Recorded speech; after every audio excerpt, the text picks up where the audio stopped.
Hello, everybody, and welcome to this week's session of Glory of the Giants here on Swindler's Den.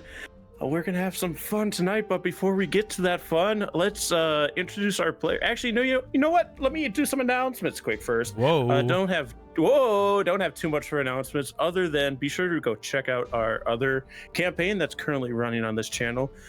Abomination Vaults using the Pathfinder 2E play system. Game system, I guess is technically how you'd say that. It is game mastered by Mior, and a lot of familiar faces and a lot of goofs, a lot of scares. It's a scary time out there, rough over there. So be sure to join us for that and learn along with us, because most of us are new to that game system as well. But Mior is very knowledgeable, so he holds our little hands and brings us through that game. Other than that, be sure to follow us on our various social medias, especially YouTube, where we upload all of these premieres, Discord, where we talk amongst ourselves and other viewers and have a good time over there discussing various different things that we're interested in, as well as D&D. And if you want to get audio-only versions of this show, you can subscribe to our Patreon for only $1 a month. You get every show that we've done in audio format uploaded there. Other than that, I guess we can introduce our players now. So let's start with Grizlocke. Hello, I'm Grizlocke. You can find me under that same name on YouTube and Twitch, where I am streaming Baldur's Gate 3. Just got to Act 3, so we in the end game now. Only like another 150 hours left, you know? Yeah. Anyways, I'll be playing Kelborn Kerrigan, the half-elf fighter ranger. That's what I am, ranger fighter. Yeah. He's a butter ranger. Next, we have Barely Caffeinated.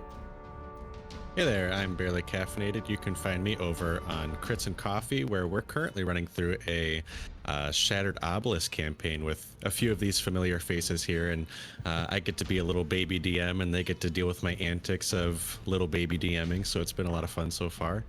Tonight I am playing as Siegfried, the Aasimar cleric. Yes, and for those who've watched Lost Mine on this channel already, we saw what Grizz changed about it. Barely's already making some wild swings with changes as well. It's been very fun, so be sure to join us over there for that. A lot of familiar faces there. Next, we have DrPhage. Hello, I'm DrPhage, or Adam. You can find me on Twitter, I guess, as Little Growth. You can find me on Crits and Coffee. You can also find me on the Interdimensional Library. You're building up the resume there. _RPGS, where I do Gluttony and Earth with, again, lots of familiar people. Me, Baka, Kyle, some others. It's lots of fun. I am tonight playing Benjamin, the half-elf warlock. Yeah, we're starting to become a bundle package at this time. Me, Adam, and our last player, Kyle, are in a bunch of campaigns together. Kyle, introduce yourself. Hey, it's me, Kyle. You can find me over at your walls, Pookie. I'm inside, scampering around, watching you sleep. But today, I am playing Kefhorn, the half-elf fighter paladin. You know, I've been meaning to fix those holes in the wall so Kyle can't keep peeping on me. But last time on Glory of the Giants, our group had procured some griffins from the Goliaths of Wormdoom Crag and made their way south to make good on a little deal that Benjamin made with Miriandra, the Queen of the Sirens, in exchange for not handing over Kefhorn himself, leaving that a little open-ended so that she could still get Kefhorn on her own means. But Benjamin wouldn't have to do that if he went and made the Temple of Umberly in Luskin run red with their blood. And so Benjamin said, hey, everybody, I've got to do this thing. It's not great. You don't have to join me, but I do have to do this. People found ways to be able to help their ally, whether they totally agree with them or not. And they all made their way south to Luskin. where they had a little night of relaxation before their little bit of murder the following day. While Benjamin went out to check in on a few of his duties, his responsibilities, with the Zentarum, a underhanded group of people dealing with different nefarious things. We found out a little bit of what Benjamin was all about doing in Neverwinter. And then he went out to kick his feet in the water while he watched the waves crash against the Temple of Umberly. And that is where we're kind of ended up at now. So it is... Is there anything else anybody wants to do in the evening? Otherwise, we can complete a long rest and start in the morning. I do not have anything else to accomplish. Sounds good. I will say, Kelborn, you are kind of a little more perceptive than the rest passively. You are awoken at one point in the night just by like the shutters slamming against the window. Seems to be very heavy winds outside. Whether that alarms you or not, it's up to you. Yeah, Kelborn will get up and head toward the window and kind of try and get a feel for what's going on out there. Yeah, you kind of look around and you see high winds kind of ripping. Well, you sees the winds kind of ripping through the streets, knocking over like flower pots and different kinds of boxes and trash cans that are outside. And you can see the window shutters just slamming against the panes of the window of your room that you're staying in. Lots unsettling. Buddy, reach out and try and shut them. Yeah, you can kind of pull them in and lock them and then close the window back up. So they're still kind of rattling, but they're not absolutely slamming against the window anymore, threatening to break the glass. And you can go back to sleep if you so please. It's a little bit of a storm passing through, it seems, overnight. The storm, but all right. The storm, all right. It becomes morning. All of you are fully rested. There is a complimentary breakfast downstairs. If you'd like to have some of that in the morning. And like, if you check into, your griffins are still safe in the stables, being watched over very carefully from the little extra tip you gave the hostess when you came in. I forgot my griffin's name already. I hope I wrote them down somewhere. I remember mine. Mine is It's a buff one. Mine's Yes. Eru. Notice, Smirknail, Erol, and Ophian. Oh, but was mine Ophian? I believe so. I think so, yeah. Sounds like the one I would pick. That sounds like me.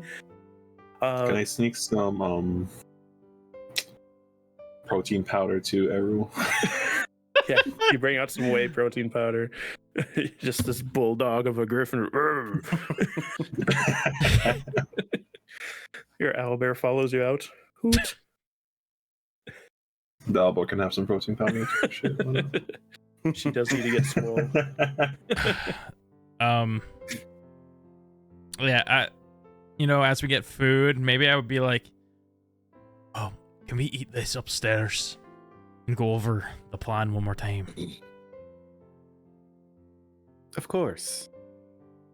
We have a plan? Well, that was, hopefully we come up with a plan while we're up there. Alright. Once we are upstairs, then my current plan is we will be going over there near sunset. That is when they have their worship for the evening, if I'm remembering that correctly from last session. I will be offering to everyone there that they can join Miriandra in worship, and those that wish to join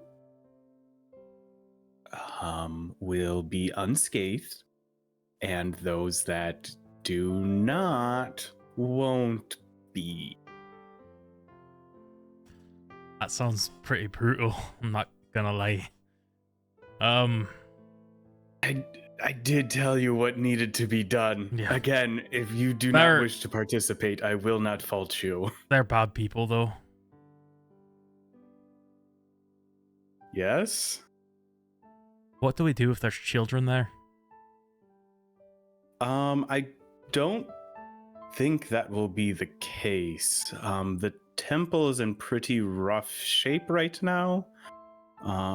I would imagine that the only ones who are there are the long-term temple members, and I wouldn't imagine there would be any children amongst them.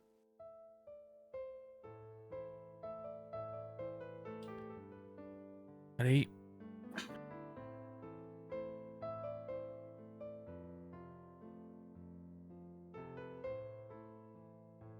So, just follow your lead. Yes, I think it will be fairly obvious when things, I don't want to say go badly, but What was your exact agreement with Miri, Andra? I said the temple would flow with blood and seawater. Okay. Which Do is we have to why- bring the buckets of seawater in? The temple is on a small island. So, and I've been in there. There's going to be seawater inside, or easily accessible seawater. So can we loophole this and like kill a bunch of fish and drain their blood, bring that in, and then splash it over the place? Like maybe you were like, oh, I'll vandalize the place for you.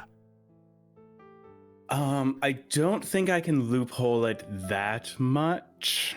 I think I'm already loopholing it by what I plan for those that are willing to join Miriander in worship, so that their lives are also not forfeit. What if you convince them all to give themselves nicks? Drop a blood. I mean, for that is the best case scenario, that all of them just simply choose to worship Miriandra.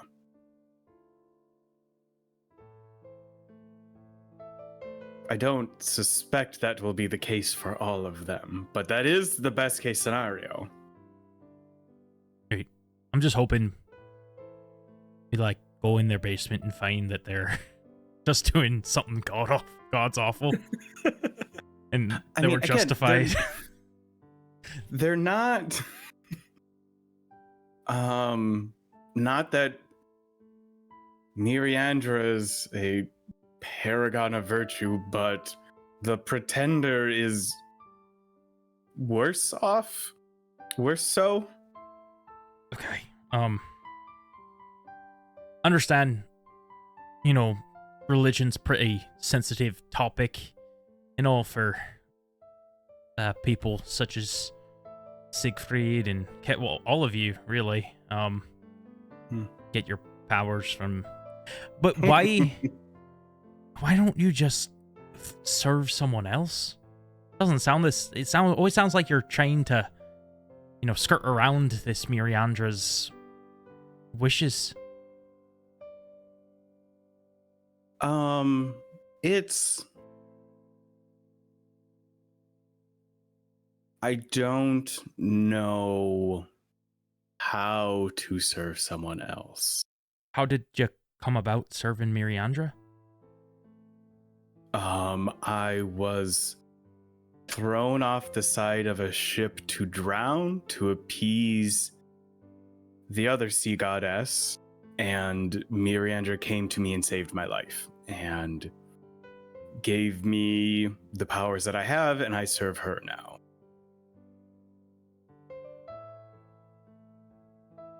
What if we throw you off a sky ship or something and say, on your way down you start praying? I would prefer, if we're going to explore these options, perhaps a less extreme option to start with.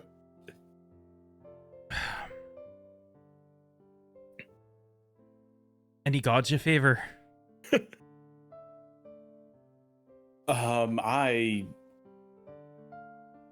can't say I have any. Modern.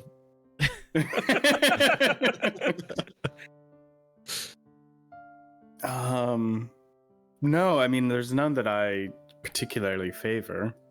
I also don't know if any other gods would maintain the same relationship that I have with Miriandra. It is unique. Again, not in a clerical sense.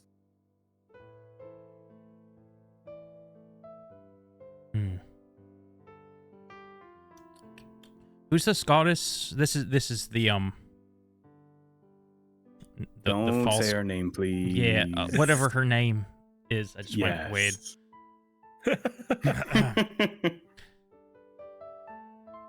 Huh. Well, it's just that I don't... You just don't... I don't feel it. I don't... You don't... I just feel like you don't want to be with Miriandra. I get she saved your life and all. But there's got to be some way that we can... I mean, let's be honest. She didn't save it out of the kindness of her heart, it sounds. No. So... When I spoke to her in Wormdoom Craig, I was fully prepared for her to cut me off. Are you afraid that her cutting you off would be a death sentence? Yes.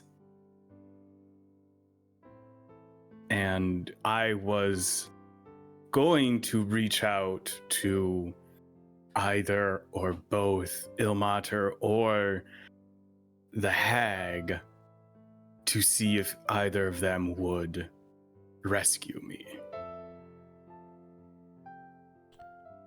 What about Siegfried? I don't know if... Siegfried? I mean...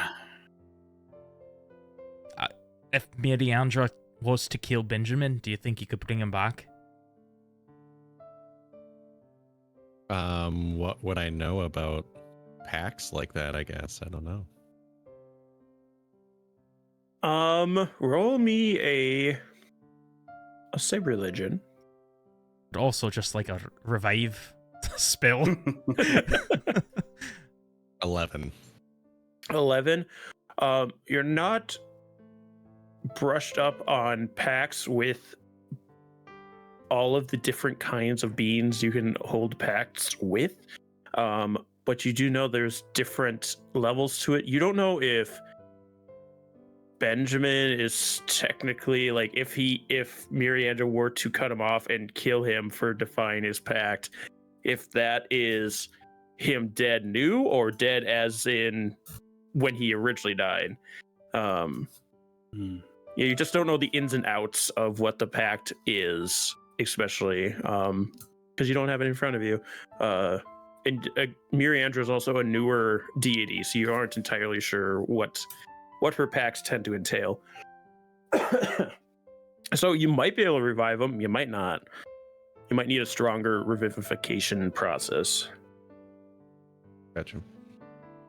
Well, we don't know if it would be new Benjamin or old Benjamin losing this pact.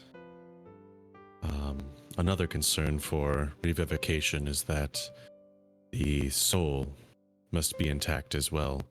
And with Miriandra, I don't know what her pacts entail.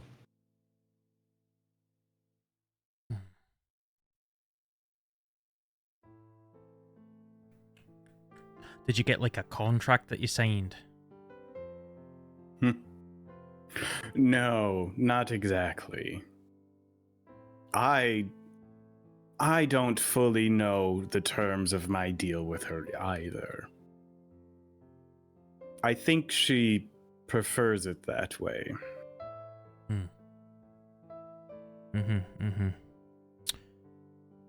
You know,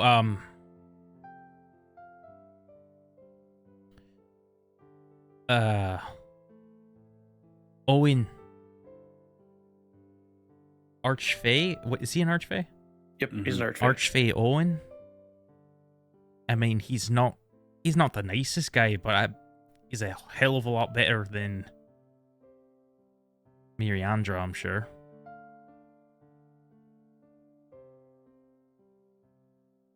Yes. Then I could be like your step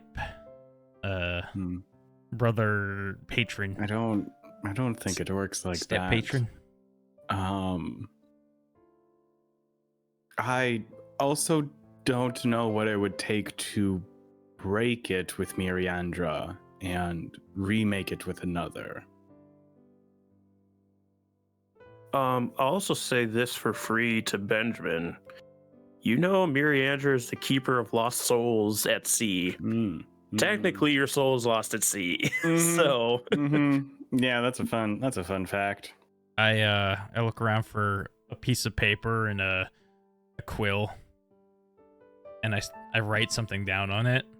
And I turn around and face Benjamin.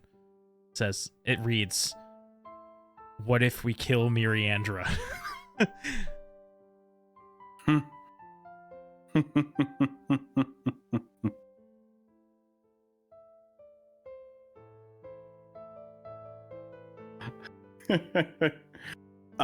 I will take the quill and write on the page, if we kill her, I'm taking her place. I'm okay with that.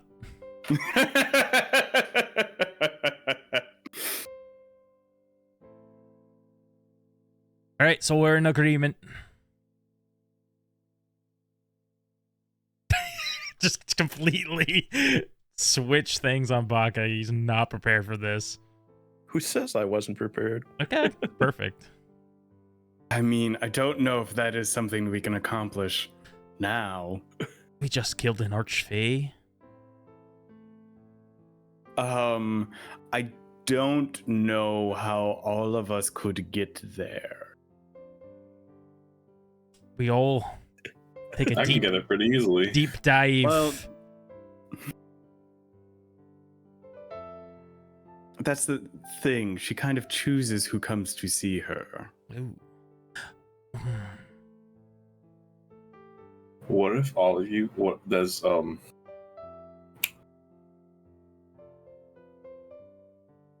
I want to say Sphinx. That's not her name. Finks. Sphinx.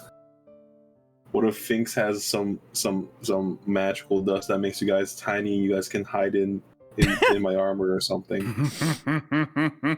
You know, let's see. She can make us fly. She can make us. That's about it. She can make us confused. Oh. I don't think that will be useful. But I can turn one of you into a mouse. Whoa, what you happened to drinking? your feet? Right now? What happened to your voice, Make up Sphinxy? for lost time. Okay. Confiscate her Um, alcohol right now. Well, that's a good point, though. I mean, clearly, Kevhorn is someone that she'd be willing to bring to her domain if he were to sink to the depths.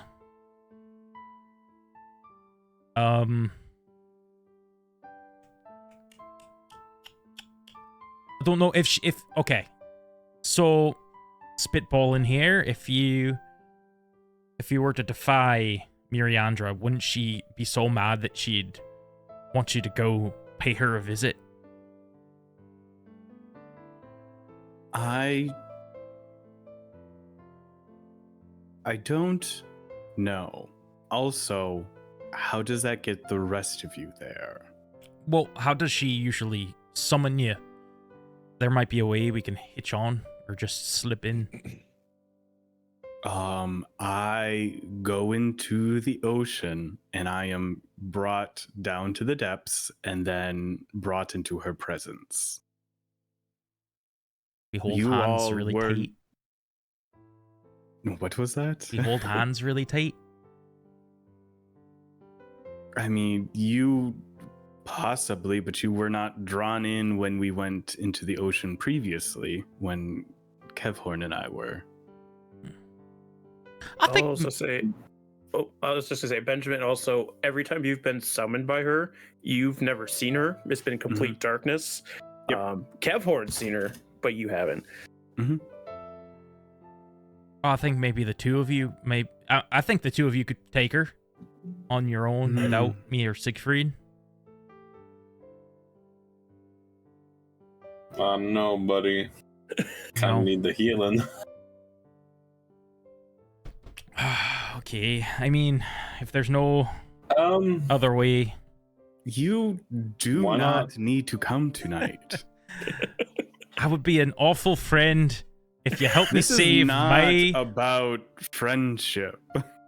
if you helped me save my world and I didn't at least help you with your issue. Why don't we ask another god? Gods are powerful. You know what you could do? Like Kevhorn said, just list up. We'll go to the library and we'll look up every single god, and you just ask each one in alphabetical order until one agrees to your terms. I meant dropping us into her domain, but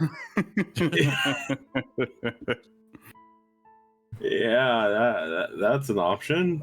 There's bound to be at least one god that's desperate enough. Is there any way she would appear at this temple we're about to go to? If she really So we just jump her wants there? new believers, then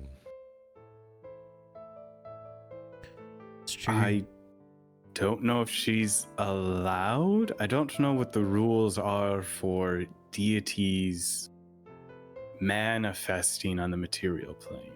I have always assumed I have been brought somewhere else when I have met with her. Ooh.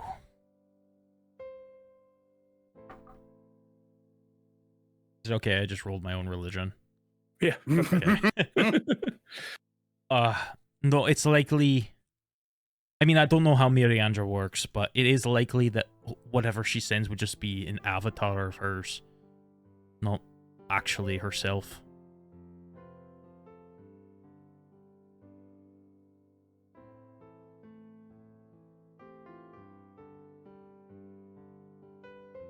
Well, okay. Let's go burn down the temple. Well, I mean, I don't know if burning will actually work, because again, lots of seawater, it's a pretty damp place. Magical fire. We should come up with a code word though, in case there ever is a chance. You see a chance to take down Miriandra, and we're like, let's do it. Coconuts. Coconuts. Coconuts. You think you could fit that into normal conversation? I mean, it makes sense. It's on theme. Boy, I sure could go for some coconuts right now. We also still have the spores. I always forget about those. No. That's I a like good point. coconuts better. That's a good point. At 8 spores. Yep, that makes sense. Kevhorn uses spores to say coconuts. At 8. Let me make sure my blade is nice and sharp. Starts sharpening my sword. Don't want anyone to suffer. I have a bit of shopping I need to take care of. We should also be ready for a expedient exit from the city tonight. I would not plan on coming back to the inn afterwards, except for perhaps to pick up our mounts. At 8. That's a good idea. I might head to the shops as well. Would it be strange to take our mounts with us?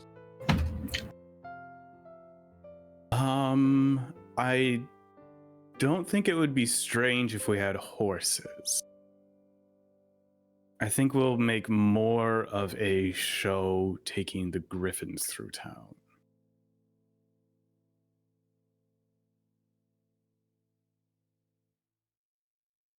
I also don't know if it will be necessary to make a hasty exit. I don't know how any of this is going to go, or how much the city guard cares what happens in the temple.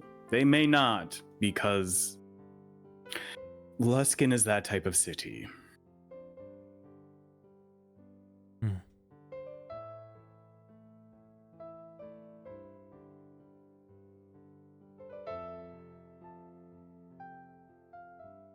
Okay. Well, regardless, I think if you're okay with it, I'd like to join you in this shopping.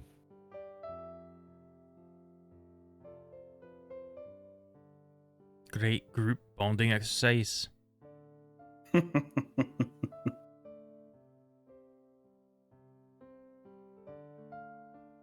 All right. Anything else you want to discuss before you go shopping? Sounds like a no to me. All right. You can all head out to Benjamin can bring you down to like one of the more populated marketplace streets.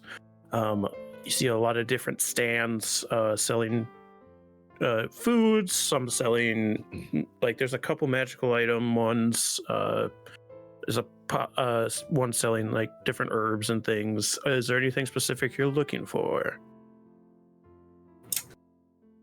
Yes. I have a couple of strange things and then more normal things to buy. All right. The first, I'm looking for like a large like copper or brass basin of sorts, something that like 2 hands to hold, not terribly deep, like a big old like almost a wash basin. You know what I mean? Yeah, there's you see somebody selling a bunch of different sized bowls and basins used for different kinds of some of them are just like washing basins, others are more for religious purposes. You can easily find one like for that size for 5 silver. Cool, great. That is step 1. The second thing is now going clothes shopping, which is so much fun. For Benjamin, I am looking for like a set of like, again, I mean, just fashion in D&D, I never know like what is actually what, like what pieces of clothing are what, but like a shirt and pants that are like a like dark green, again, like a sea foam, not a sea foam, but like a sea green, like that type of coloring on it. And then a like overrobe of like really dark blue. All right. And I would be looking for finer clothes if we just want to have that as like the general cost of it.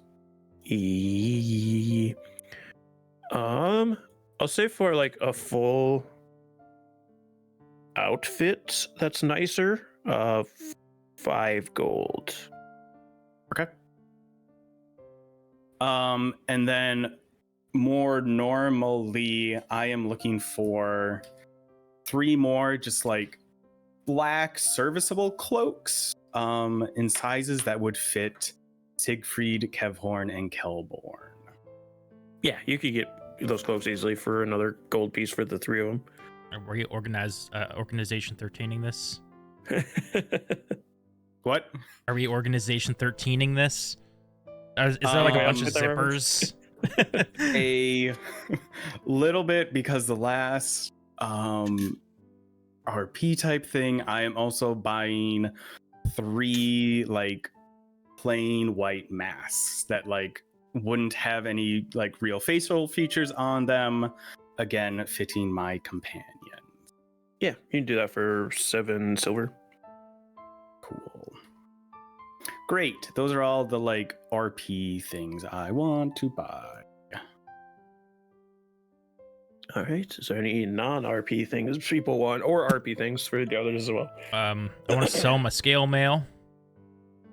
All right. Let me see what scale mail 50. goes for. 50 gold pieces is It's what the usually buy buy it for price. 50. Yeah. Give me a persuasion check. Ooh. Can I assist him with that? Yeah. Thank you. I rolled I a would nat also one. like to sell my leather armor as part of that. Part of it. Okay. Okay, that's much better. 21. 21. This right here, this is Fey scale mail. It's made from a creature in the Feywild that has scales. Oh, Fey scale mail, you say? That's right. You know, I could do 20 gold for it. 20 gold. Oh, I got to make some kind of profit here. What are you looking to sell it for? Look, I mean, this is all the way from the Feywild. I'll part with it for 25. 25. I could do 25 for it. Okay. And for being such a good businessman, here's 5 gold as a tip. Oh, thank you. That's not how that works.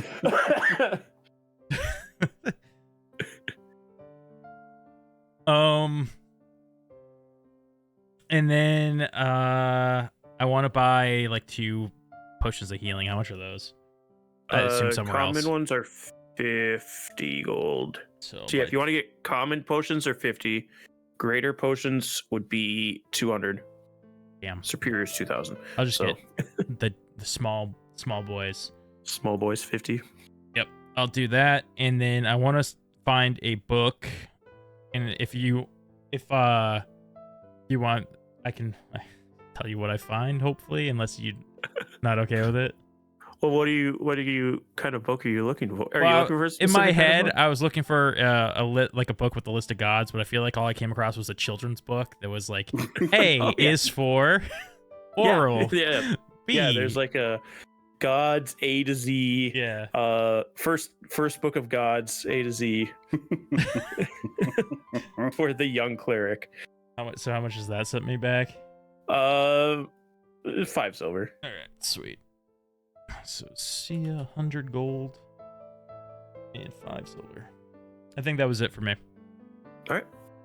I'm also picking up 2 potions of healing and Right. 10 more rations. All right. Yeah, I I believe guess I I'll buy told you what the rations. ration prices are. It was 5 gold for 10 of them. There you go. 5 gold for 10 days worth. On second thought, I need that tip back. All right, I'll throw in some rations. Multi-purpose vendor. I have rations and I buy your armor. Siegfried or Kevor need anything?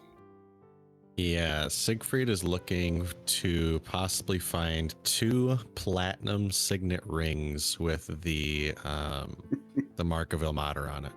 All right.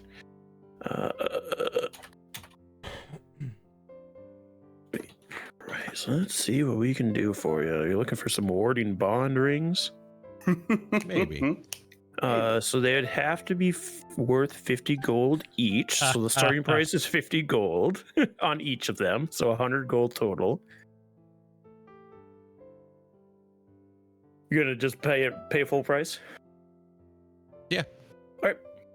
Yeah. Siegfried unfortunately trusts people, so Well, here you are, son. 2 rings.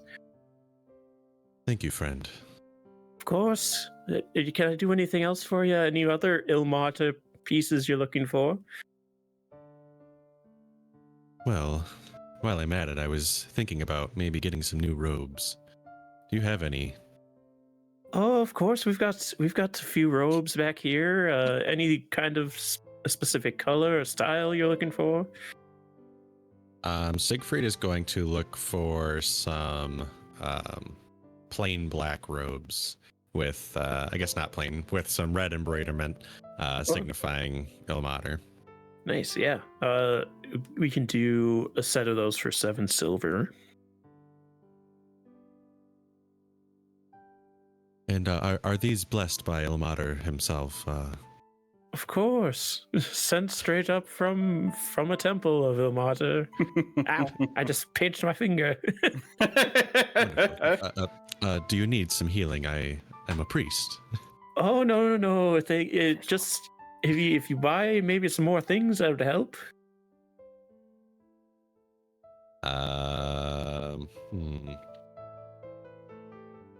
Do you have any other magic items specific for clerics?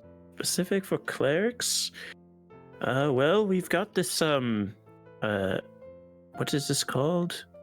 I remember the spell, but I remember the spell, but not the component. Hold on, let me look. Components, please tell me. Oh yes, so we've got this golden reliquary.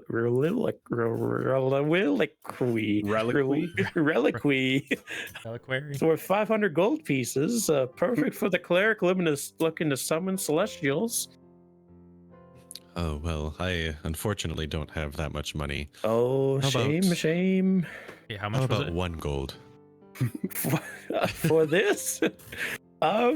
No. It doesn't hurt that bad. How much did he say? Did she say it costs?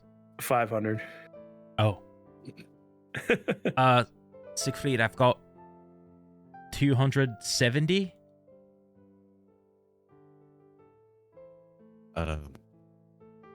That would be enough, but that would use up all of our money. Not all Surely of our we could money. use it on I would still better have things. 5 gold and 45 silver pieces.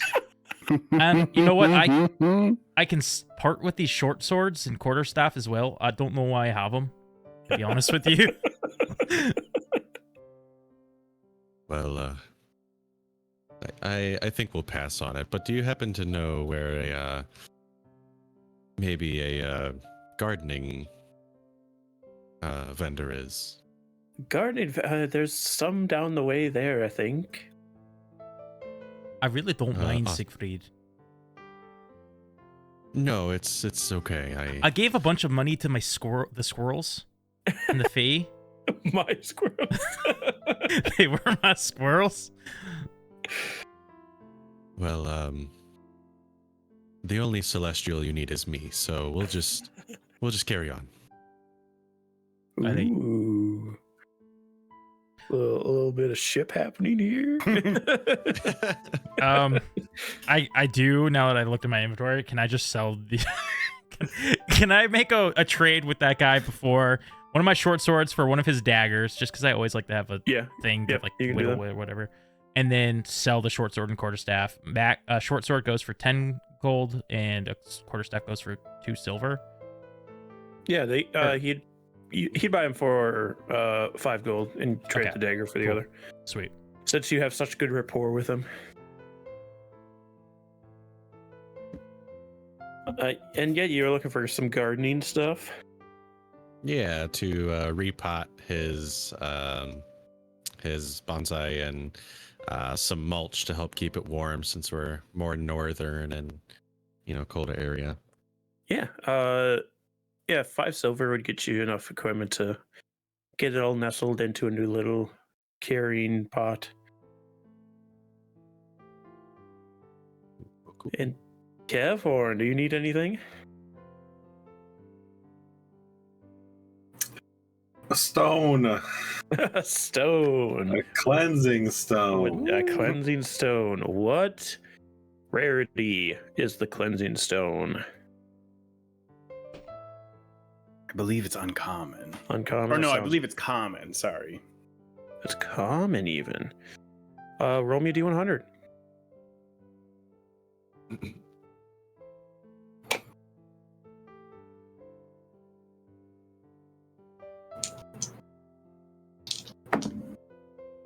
$62. 62. You see there's 2 different stands. One has like just a a little pedestal with a stone on it that says cleansing stone 62 gold.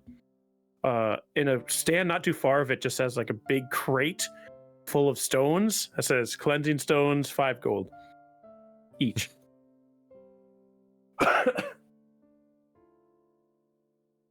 I have enough money for the 62 gold ones.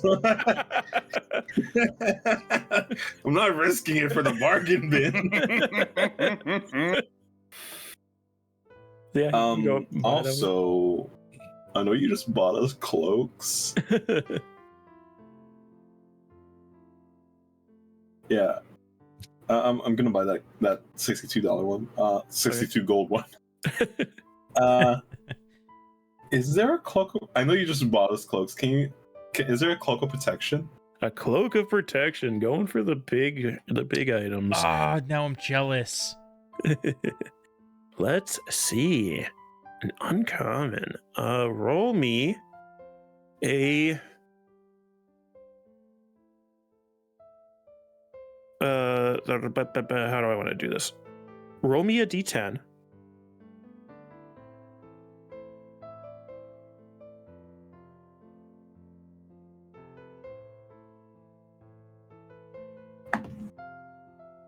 Eight? And then roll me just the percentile, so just the one with 2 numbers on it. The d10 with 2 numbers on it.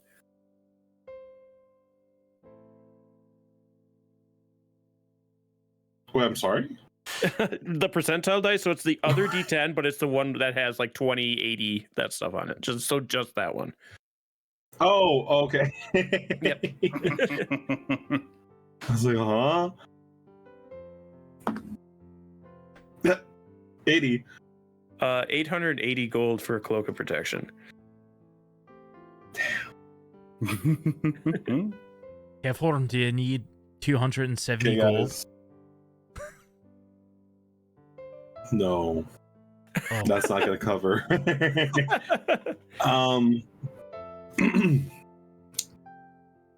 guys, I'm gonna steal something. I'm joking. Oh, I have no Talk need. to the vendor. I'm gonna crouch behind him and try to pickpocket. I don't have enough gold for that cloak. I just want more to my saving throw so he Oh, can't that's- hold me down. That's fair. I'll add it to my notes of things you're interested in, and maybe you can find it later. But if you want to buy it now, I it's mean, gonna I'm be- also interested in some rings of protection. Yeah, I'm sure you are. A is for Azuth. Siegfried is gonna buy one of those $5 cleansing stones. Okay. 5 gold, sorry, not $5. Yeah, 5 gold. It's just a rock. It's just a shiny rock. No. He's gonna put it with his bonsai tree. Maybe find some moss on the side of the road to cover the stone with. Yeah. B Yeah, nice is for it's like a- Bashaba. It's like a very polished black stone, like almost like the ones you'd see where they use the hot stone massage things. But yes, like very shiny black stone. It fits into your little terrarium perfectly with your bonsai. Makes it look like a big tree and a big rock. Get some moss and put it in there with it. Very cute little terrarium setup you have going on. Another fun You should twist put on like it. a little roly-poly. If the cheap cleansing stones were just pumice stones, because you can use those to wash yourself with. The smooth stone is better, but that's also as you do put the stone into your terrarium, there's a little poop, like a burst of arcane energy. It looks like it's doing something, but it doesn't like clear out the mulch or anything in there. So, all right, everybody done with their shopping for now, Mhm. or I do. Yeah. I'd like to buy a Connect 4 board game. what is with you and Connect 4? You were talking about Connect 4 all last night too when we were playing on Interdimensional Library. I Spoilers for just that want session. to beat someone in Connect 4. 2 silver for a Connect 4 game. I'm looking at UC.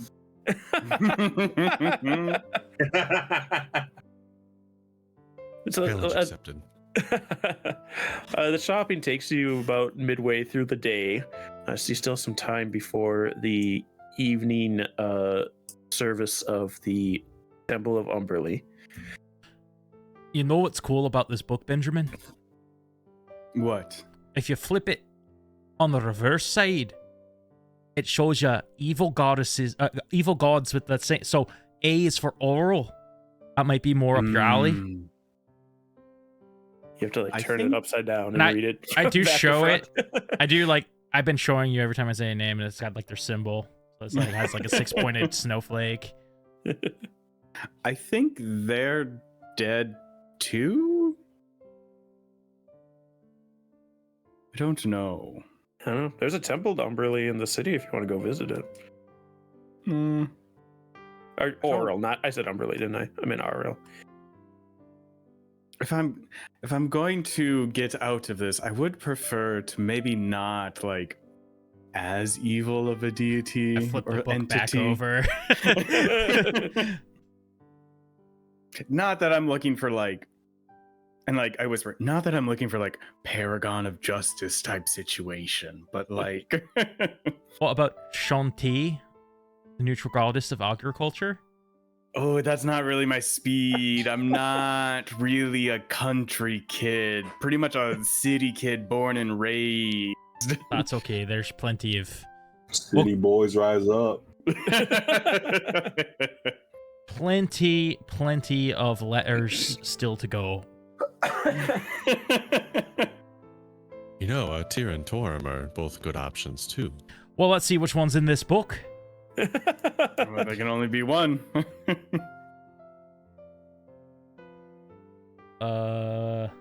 T is for Timora. Oh, interesting. So none of them. It's just a door. It'd be pretty crazy if you go to S and you see Siegfried. Oh, S is for Salune. Mm. I am going to, when we get back to the inn, I am going to remember that we had a war horn from the giant as well. Mhm. And I have a sneaking suspicion that there may be something more to this, and we have forgotten about it. So I'm going to start with, I'm just going to cast Detect Magic because I have my invocation, so I can do that full free. All right. You cast Detect Magic. It does have a magic aura to it. Okay. Class of magic. 5e, please. Would it maybe be a conjuration? Possibly. Actually, let me do class of magic.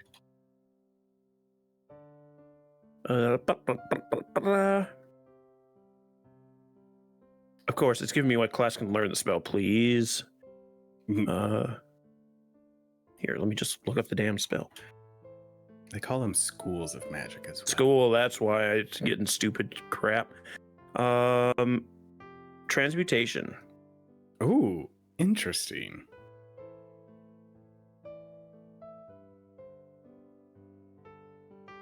Can I then like, I don't know if it takes attunement, but like try to attune to it?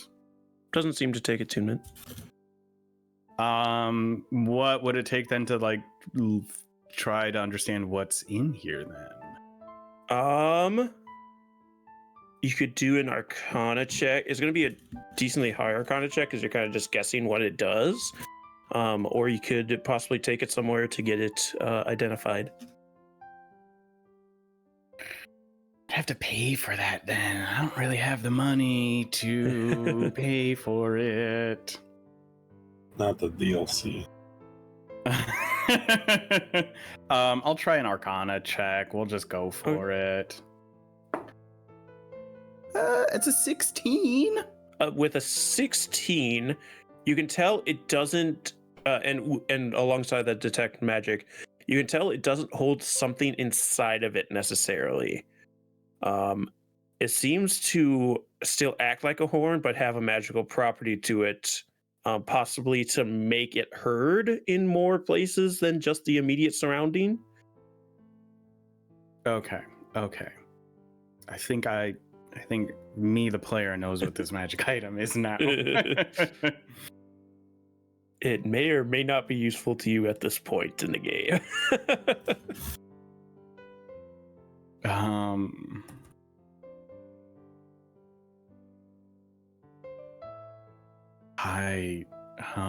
not gonna look it up because Benjamin doesn't actually know how it works. Well, I didn't. It's not like a real magical item as far as I know. I mean, there probably is a version of it, but I made this one, so. Oh, well, let's just I don't know if Benjamin isn't that risky though. I'm not just gonna blow the horn. Give it to me. Give it to me.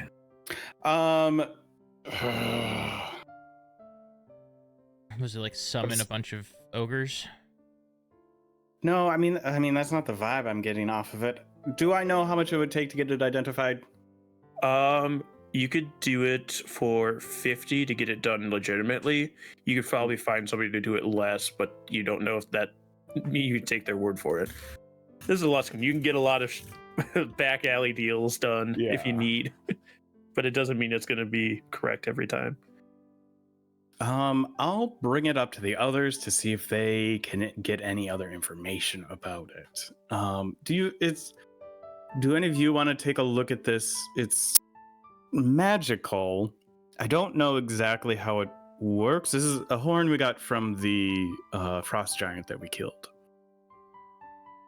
I think there's an enchantment on it that it can be heard from further away, but I don't know exactly what it all entails. Yeah, anybody that wants to can do an Arcana check on it. Sorry, I was just looking at my list of spells that I can cast using Finks, and I was about to say I cast Dispel Magic, and I was like, well, that's the wrong one. No, that's the wrong spell. I know it does nothing. I have to detect evil and good. I don't think that'll help here. By the look on Bailey Kyle's face, I don't think they rolled well. I guess I can roll. Oh. What are we rolling? Oh, I rolled. Oh, I rolled. What'd you roll? And that 20. Yeah, there you go. Here are Arcana. Yeah, you can do Arcana. 12, yeah. Kev Horn, you actually know of similar horns, just from your knowledge of lore of the ocean. Yes, that's true. This is a horn of summoning, but not in the way of like was it the horn of the berserkers, where it summons like spirits. This one is linked to a specific animal, and that animal can hear, or monster, some kind of creature, can hear it at anywhere that it's blown. So, you also know there was a mammoth with that frost giant. Well, he's dead now. He was just kind of idle animationing. So he probably starved to death. You can assume that mammoth can hear that horn at anywhere that it's blown. As far as the mammoth getting to you is another story. Oh, okay.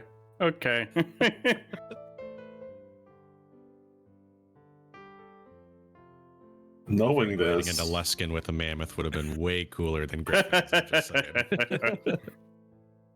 Knowing this, I look at my buds, my pals. It's trash. Darn. Okay, we can sell it then. I mean, probably buy it for like 2-3 golds. I mean, it's still worth quite a bit. It's finely made, so when we need a little bit of extra cash, we can pawn it off.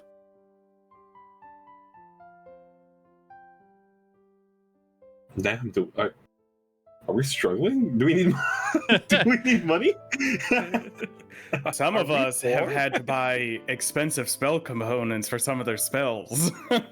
Mom, Dad, are we poor?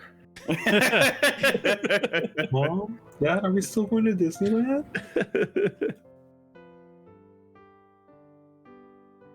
All right. Is there anything else we want to do with our day? I think as it's getting closer to like when the service, like the evening worship would be starting, like a couple hours before or something like that, I would reconvene everyone again just to give some updates.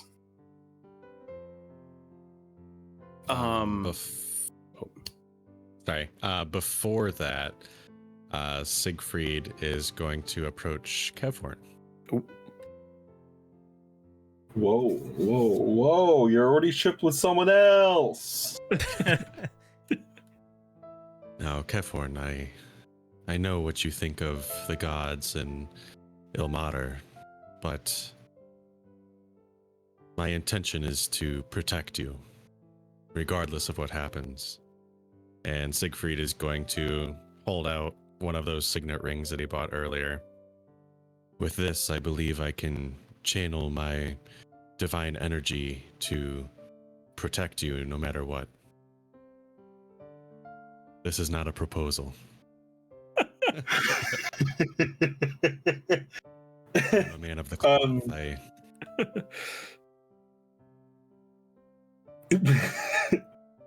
Funny thing, out of character. Funny thing, I was looking at rings where I could take half of the damage of whoever the other wearer is. And I was thinking of putting that on you and me. Great minds. So you're both just taking half of the other's damage.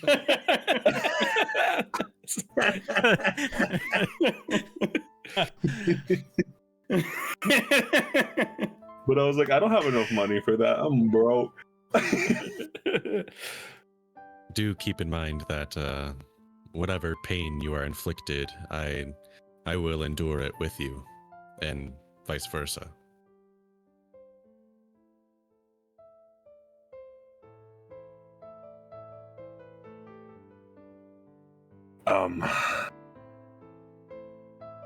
You don't have to take it. Yeah, no, I honestly was thinking the same thing, but I didn't think I had enough gold for it. Oh my god, Sieg's proposing to me. Thank you. Hellborn will be devastated. Yes. So you do realize the tension between you guys. Excuse me. I'm not taking man. Also, Siegfried, I thought you'd like to know I is for Ilmater. I just thought you'd be interested. Okay, you two have your moment. You're really moving through this book at like a snail's pace. Half a day. We finally got to I. Just see me before we head to the temple, and I'll be sure to bless it.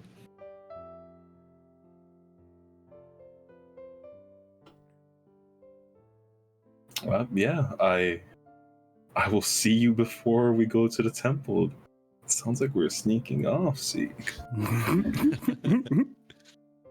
And I do, before we actually go and head to the temple, want to do one more thing.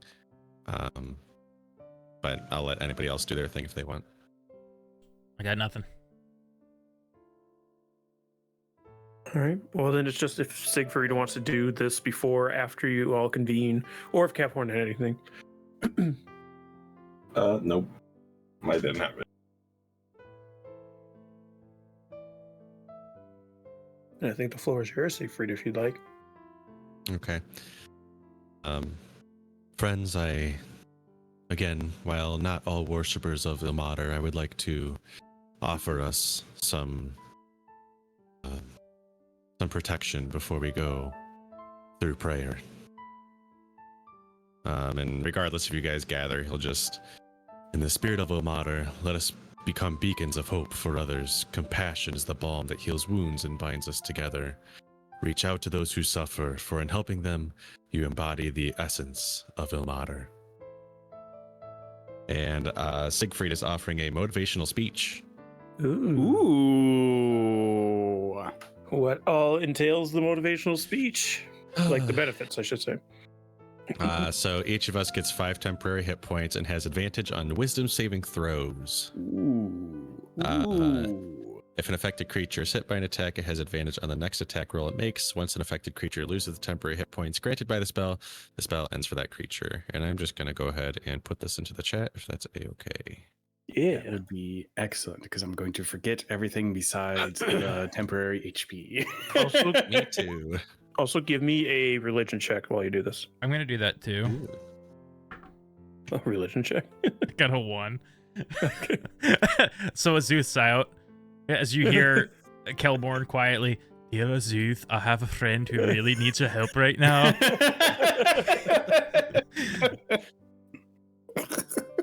It was a 17. A 17. All of you are also resistant to poison damage. Ooh. Don't know if that'll come into effect, but you are. Interessante.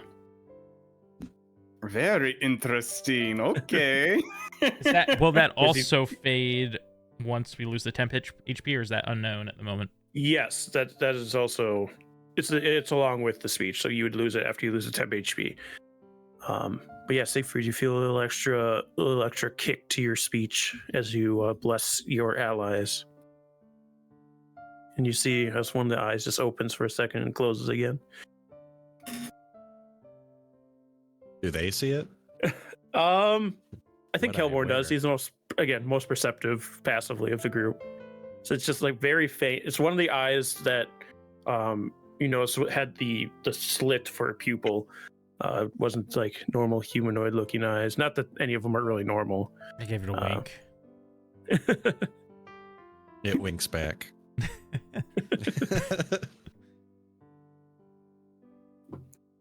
All right, blessings are given, and you guys have convened to make your way to the temple.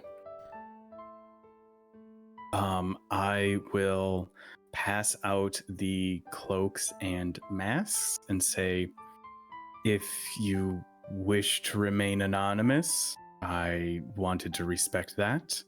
Again, this is not a good thing that is happening, and I don't want any of you to be negatively impacted by that. I also would suggest I am going to leave first.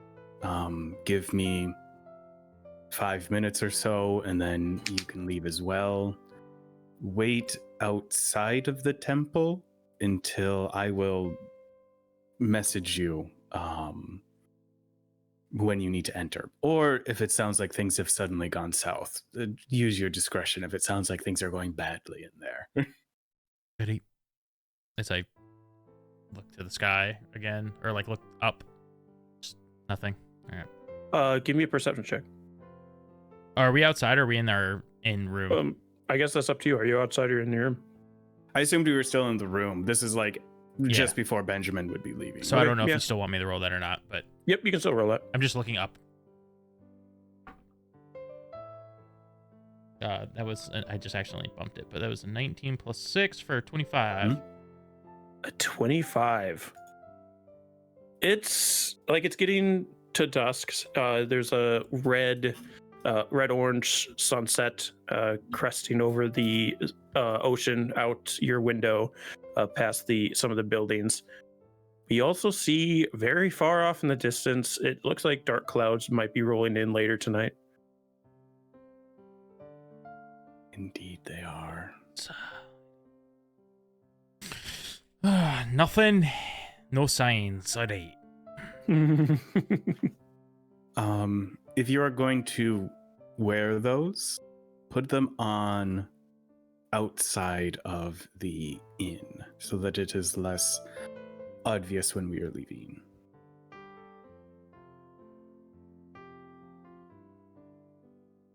Understood.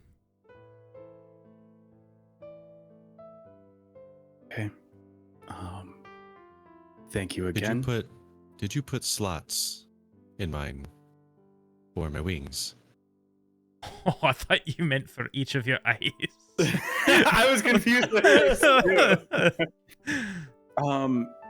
No. Oh, I didn't. I honestly forgot about them, and I wasn't sure if this would be a case where like that would happen, since it's not. I don't know. It doesn't seem like as righteous of a mission for that whole situation to come about. Okay, I'll try to Sig, come here.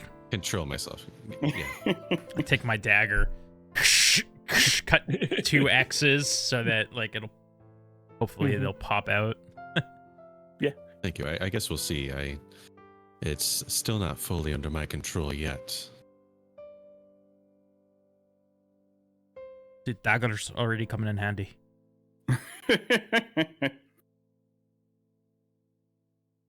I will leave then. I'm going to stop by the front desk once again. I'm going to slide 2 gold across to them and say, my companions and I have had a lovely stay here. We are going to be spending a quiet night in, and we'll be leaving very early in the morning. Understood. Yeah. And Raven-haired half-elf woman takes the gold. And I walk out the front door. Walk out. Get out into the street. You see people moving back to their homes or going to the taverns for the evening as you start making your way towards the temple. I see the red sunset in the distance, and under my breath, I mutter, red at night, sailor's delight. Mm-hmm. As you start making your way, is Huey joining you? Yes, Huey is joining me. For now, he is still in his osprey form, but he is visible. He is not invisible. All right. Just flying above you. Very silent, uncharacteristic for him as you are traveling. And then I assume 5 minutes later, the rest of you would also leave. Or are you doing something different?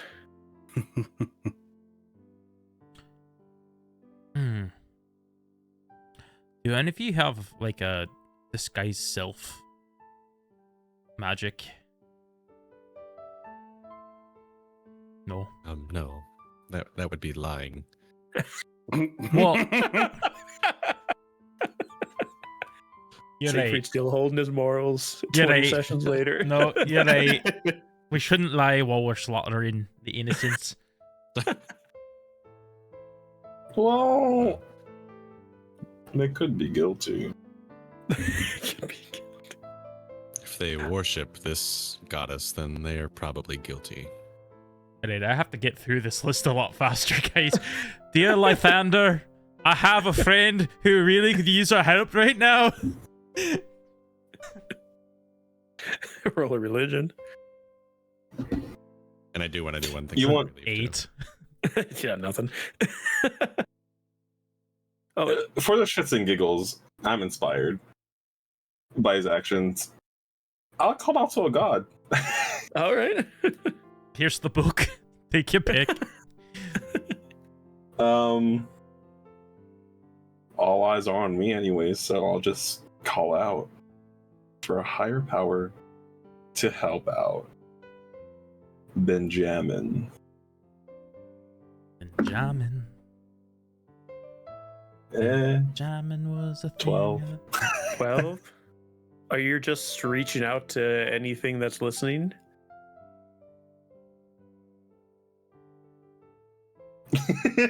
I can't tell if they're bad, so yeah. Anyone that's listening. You feel those dark abyssal eyes staring at you that you remember seeing in the depths.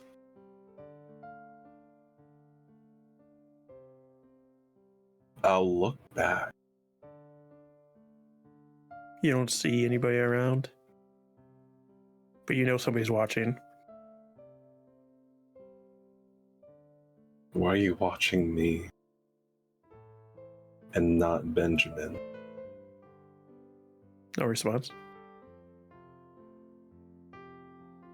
I know you're there.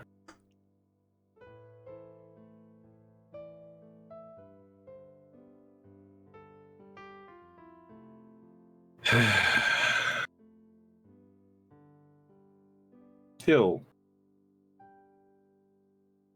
I don't know how to say this. Flex the shield. Oh, Open and close. Yeah, yeah, like open and close it. Yeah. So I have someone else that's watching me. That's good. But yeah, no. I will do nothing with that. All right, Siegfried, did you have something you wanted to do before you all left? Yeah, before we go, Siegfried is he'll find something sharp to just prick his finger, and then he'll take the ring that Kevhorn put on and place his blood on the signet ring, and essentially doing warding bond at this time. All right. Before we go. Do I see it? Oh my god, are we official? I assume so. I assume you see it. Yeah. I mean. Yeah. And I'll put that in the chat for you too, because that's a whole lot of stuff. All right. Not to ask you questions while you're reading, but does the owlbear come with you? No. Okay. I don't want the owlbear to see that. Are you leaving the owlbear in the room? We'll leave the owlbear with Erul. Erul. Yeah. Or her just standing. She's like curled up in the hay next to him. And you all head out 5 minutes after. Benjamin, you're making your way down the streets of Luskan towards the Temple of Umberlee. I can say it without you getting chills because I'm the DM and I'm not technically there. Is there anything you're doing along the way, or just making your way silently? No, I don't think. Just as he's moving through town, I don't think he has anything to think of. Is honestly like not that he's looking forward to this, but also not that he's dreading it. But he's just not thinking of it in general. Like this is just something that needs to be done to protect Kevhorn. So he's just single-minded in that sense. As you begin to get closer to the temple, down by the docks, you do see the waves crashing against the small island just off the coast. The raggedy rope bridge swaying. Again, rest of the sea calm. Just right around that island is almost like a terrible sea storm happening. And you get to where the bridge connects to the coastline. You can see there is like a hole in one of the boards. It's not like huge, but enough that you have to step over it, and it is kind of swaying back and forth in the wind. So we'll be what's the word I'm looking for? Like a harder walk. It's not hard, but that's the only word I can think of right now. But harder walk across, treacherous walk across, but nothing too awful. Benjamin stops in the center of the bridge, just in and amongst the spray of the waves and everything. Pauses, looks up, and prays and says, "May Ilmater gave me strength, and Miri Andra guide my words." You start making your way across. You see the tall pillars with open archways that make up the majority of this temple, leaving it open to the seas. so you can see all the way around. You see the fountains out front, dry, haven't run water through them in quite a while. None of the braziers are lit. And you do hear the sermon happening inside. There's not like a lot of echo to it, so you can't really make out the words yet, because it is such an open air shrine temple. But you do hear there's a sermon going on.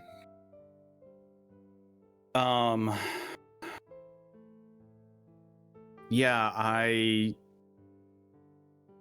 don't think I pause at the end of the bridge. I just simply enter the temple space as if I was another worshiper to join for the night.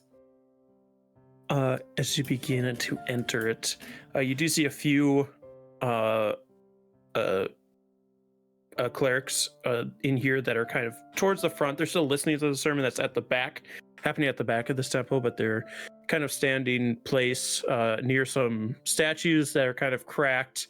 You can see that they depict a female figure with large tentacles making up the bottom half of their body, and wind or hair being swept back in wind. You see some staircases kind of going up behind the statues up to the second floor, where you know it's more of a closed off area. And you also see in the center of this room a large, it's very short wall, but a very large hole in the ground with like a short ring wall around it. And as you begin to enter, you see these clerics that are standing by kind of turn to look at your presence.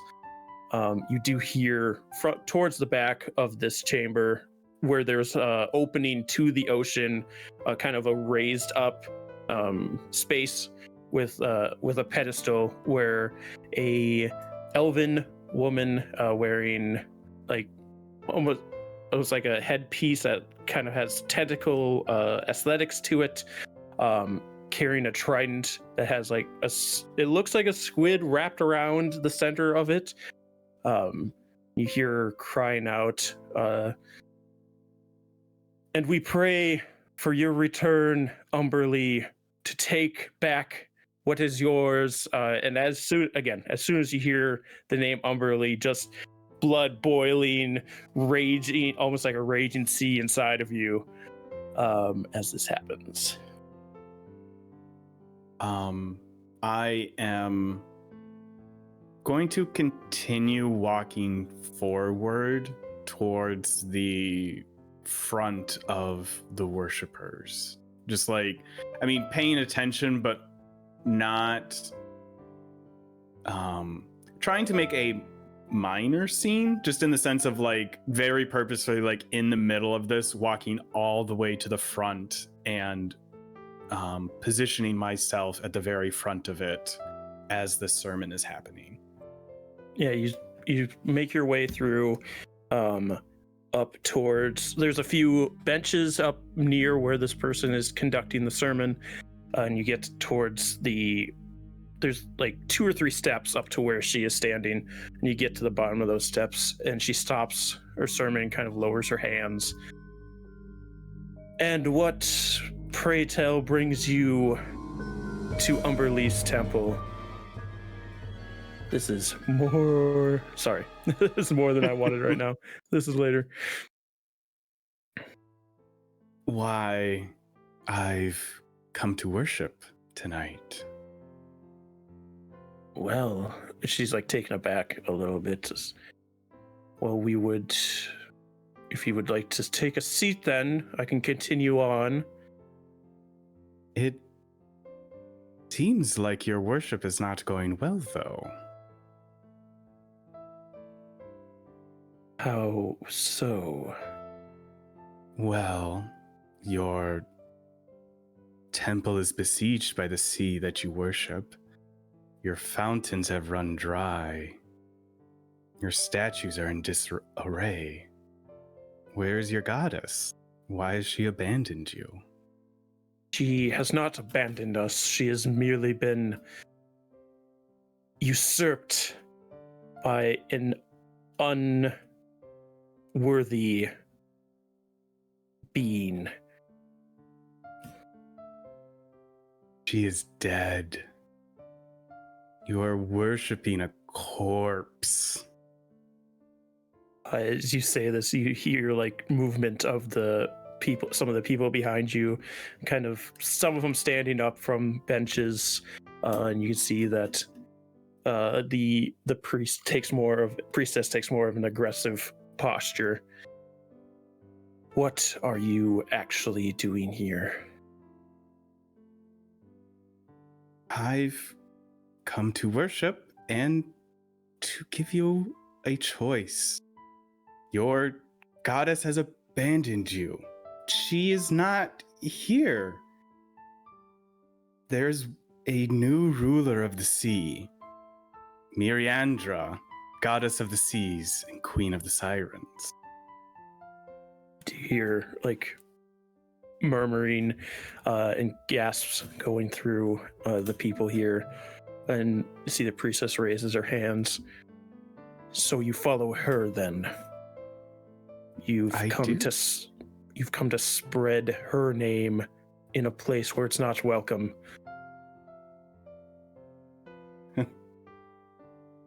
It may not be welcome, but I believe it is needed. And I'll turn towards the rest of the people in the temple.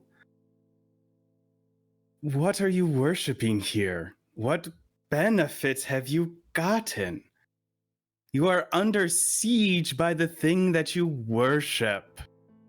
Your goddess has died and cast you aside, as she has done with so many before her. She does not care about you. She never cared about you. She has always thrown away what is most precious to her. The Queen of the Sirens will not throw you aside. What you desire is what she desires. All of your wants are her wants, and she will guide your hand in getting them. You can join me in worship of the rapturous beauty of the storm and the glorious calm afterwards. The joy of discovered treasures and excitement of horizons unknown. Rededicate yourself to the true Queen of the Depths and raise your voice in her chorus. Give me a persuasion check. This will be a tiered persuasion, so the higher you get, the better, obviously. Okay. Come on. Okay, could have done a better roll, but that is still a 19 persuasion. A 19 persuasion. With a 19, roll me a d4.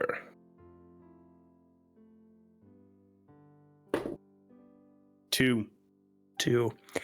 You see two of the clerics towards the back kind of drop their staves and get down on their knees in like a praying position.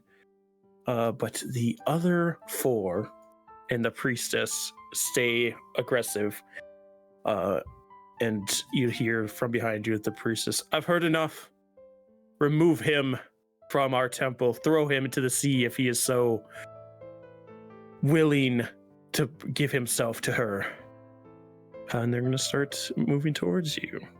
How are they positioned? There are 2 right next to you. Actually, let's bring you to a map. As you can see here, I'm going to put a prone on the 2 that are kneeling.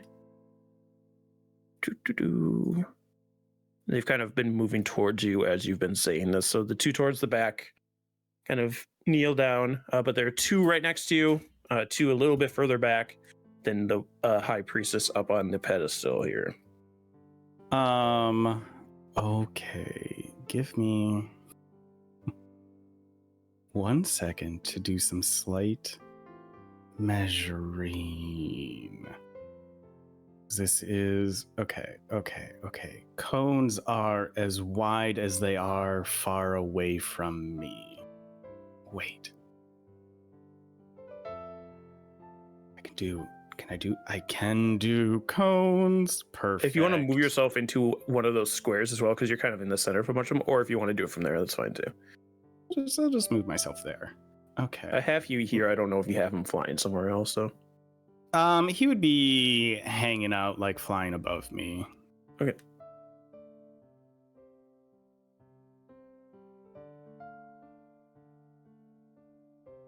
That's a cool new tool. I've not used that yet. Yes, it is very nice.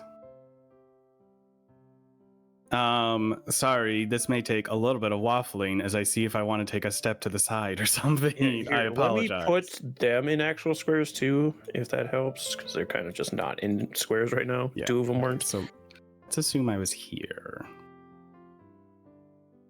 Okay.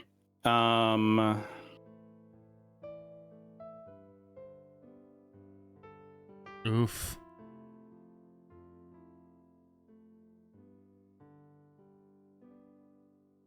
I'm really Ooh. trying to avoid hitting the people that. Are groveling. Yes. You know what? Fuck it. Ooh, you getting spicy. I am going to, as they take a step towards me, I am just going to turn around and cast Cone of Cold on the High Priestess. All right. So what does she have to roll? I need a Constitution saving throw, DC 17. All right. Constitution saving throw, DC 17. She rolled only a 15. Okay. I haven't rolled the greatest on this, so we'll see how it turns out. Oh, that's a 7, not a 2. Hold on. Hold the phone.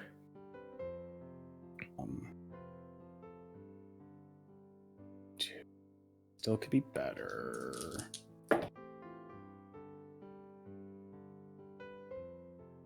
She is going to take 31 cold damage. 31 cold damage. All right. And with that, we're going to roll initiative, everybody. We'll count that as your first turn, but you still get a turn in the order. You just won't have an action. That would have been your action for this turn, essentially, is how we're going to do that. Cool. Now let's bring that music in. Well, this isn't going to matter. Probably going to end badly for Benjamin. I got a lot of I will also reveal the others as you are getting to the edge of this footbridge and start to hear commotion breaking out. Here are my boys. I don't know how you'll be crossing this bridge. There you are down at the bottom. All right. What do we have anybody above a 20? You know this group, Baka. Yeah, I I all was roll below 21. 10. Sorry, I was chewing on something. 21. 21. Wow, 20. Kevhorn. All right. Breaking the mold. Eager to jump into this. Eager to kill. 22-15. All right, now we're back to normal rolls. I got a 15. Okay, there we go. Siegfried got a 15.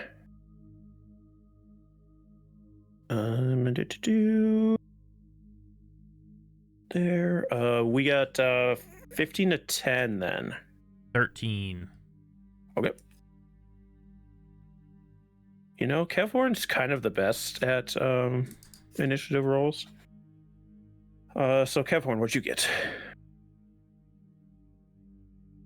Kevhorn had the Kevhorn? 21. Yeah, I had the 21. Oh, sorry. Benjamin is the last one. I was picking on Kevhorn for no reason. I got a 3. You got a 3. Very good.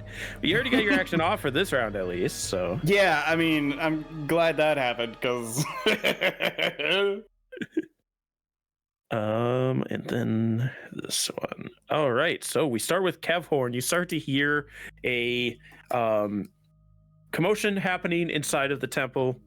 Scream of rage as somebody gets attacked inside, and it is your turn. As we have our cloaks, I'm gonna put my mask on and say, remember guys, no Elvish. That actually works so well too. If only Siegfried was an elf. He actually do I need Elvish. There you go. That counts. Do I need to jump this? Yep, it's an easy enough jump. So it just takes, it's 5 feet of your movement. You're just jumping over it. So You already, yeah, you move 10 feet too, so yeah, it's easy enough of a jump. If you're on that side, it's 5 foot. The other side's 10 foot. 30. I'll dash. All right. Another. Right here. That's where I am. Right. And that is my turn. That is your turn. All right, that means it is Siegfried's turn. Ooh. I can also just jump across. Yep, you can also just jump across. That's fine. All right, if you say so. If you Let's see. I don't really want to dash, but yeah, I'll dash too. All right. That means say he's gonna say to Kevhorn, remember not to get too far away from me, otherwise our bond will be severed. That's it. all right. Oh, No, I was trying to think of something cheesy to just say. I can't. all right, Kelborn, your turn. Oh. Oh no. Oh shit. I'll dash to catch it. All right, catch up. Benjamin, what languages do you speak? I speak Common, Dwarvish, Elvish, Giant, and Sylvan. All right, then in a language you don't understand, Priestess raises her hands and starts to call out something. You're not sure what. That means it will be pink. Pink doesn't exist. Purple. Purple is groveling. Green, on the other hand, is not. And she is going to, of course, Sacred Flame on Benjamin. Give me a dexterity saving throw, please. Natural 20. Natural 20, you pass. No Sacred Flame damage to you. A classic. Blue is going to swing their staff at you. Blue has disadvantage on that attack roll as That Winter's is Embrace true. sends out a chill. Didn't need it. They rolled an 11 on the first one, 6 on the second one, so they miss as you kind of as they slow down, hitting into your aura of chill, and you are able to easily dodge it. Next is wait, I forgot to write you in. It's your turn, Benjamin. Ooh, it's my turn. Okay, so my action is gone for this turn. Yes. So I am going to bonus action summon my anchor. Okay. Right next to me and the High Priestess. Right next to you in the High Priestess. And it gets to attack this turn because that just happens on its bonus action when it appears. That's not the page I want to be on. This is the page. An 18 to hit. An 18 does hit. Cool. Ooh, that is 10 cold damage to her again. Ooh, this anchor drops out of the ethereal space and slams into her, and a chain follows after. Anything else from Benjamin? I'm going to have Huey fly over here. I think it's technically, you know what? He doesn't get to do much. Yeah. It is going. I'm gonna tell Huey out loud. You don't need to be a bird, and you can feast as much as you would like today. Go crazy. All right. He's So he's going to. He uses his action to turn into his true form. So he's this nasty little sea demon. Just thing. plops out of the air. Just.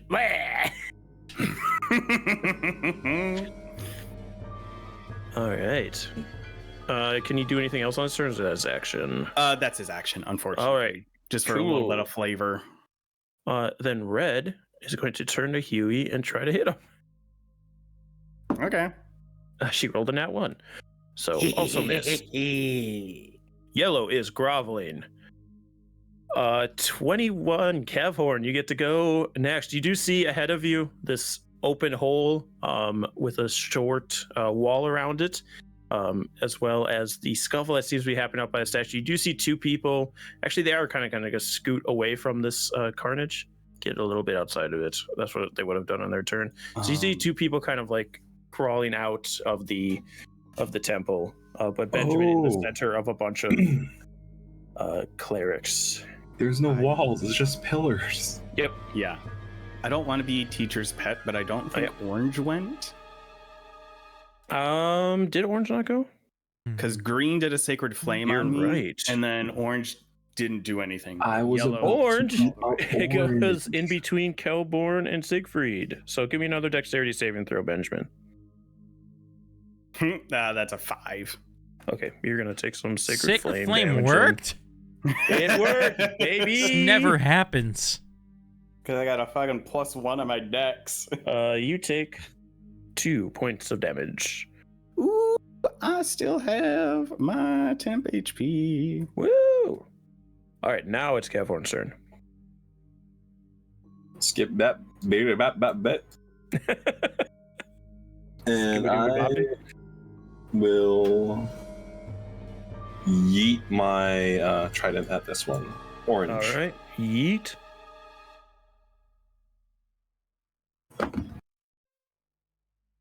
That is a nat 1. Nice throw.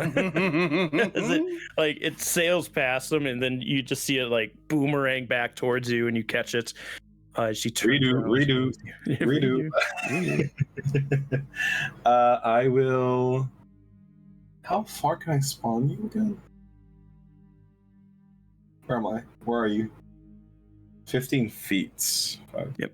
I will say technically the trident doesn't come back to you right away. It's at the end of your turn it comes back. Yeah. So it's still in the action of slingshotting around here like you would when you travel to the moon as an astronaut.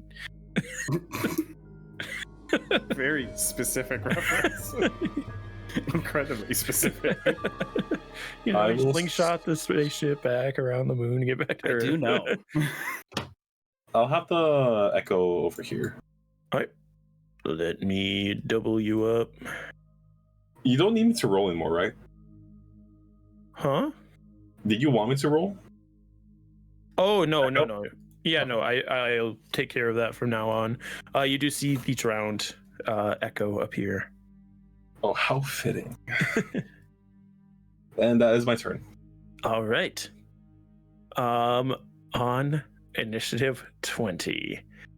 You see the chanting priestess raising her hands up, and the two of you who have yet to fully enter this temple, you see from the pit in the center, a large tentacle wraps around the wall as another, and a creature begins to pull itself up from the depths, This large squid-like creature crests over the side of the wall and lets out a scream from its beak underneath as a creature has entered the battlefield.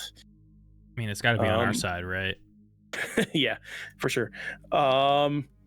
Miriandra is more powerful than Umberly, right? Yeah. And Definitely. Mirandra's fully on the squid side of the aesthetics, as you could tell from Benjamin so far. Siegfried, is your turn.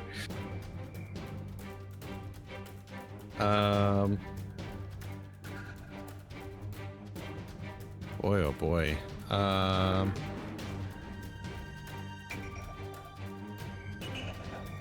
don't know. That threw me for a loop of what I was.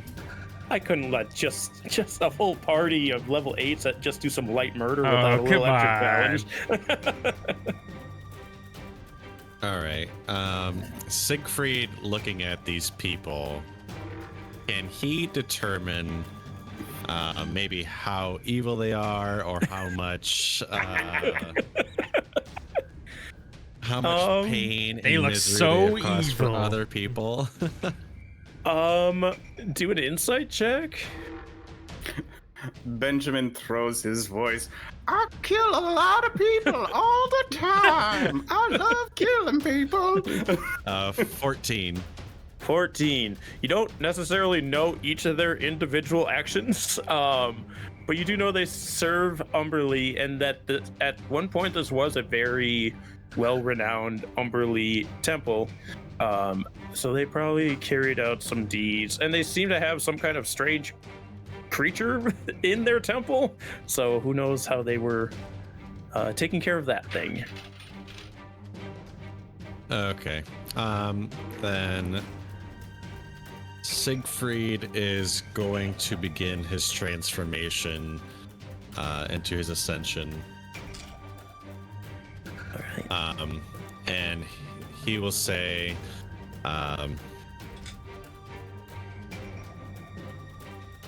this evil queen is, and he begins to speak in Celestial, Regnu meus malum finitum est. Kind of unknowingly to him as he transforms. His wings spread out, and Kelborn being near him, you do see like two smaller wings kind of sprout a little bit underneath the two main wings that you've always seen. They don't seem to fully come out, but you do see them kind of start to curl out as these eyes begin to open all over his body as well. Little baby wings. Two small wings kind of come out the back of his head, but don't seem to fully wrap around as Kelborn once saw quite yet as he begins to ascend. And that's all I can do. All right. That means it is Orange's turn.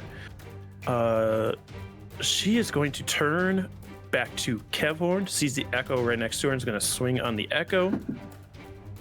That's going to be a 21 to hit. No, sorry. That I gave her more credit than she had. 17 to hit. I have a question. If I have the ring on, would my echo also have the ring?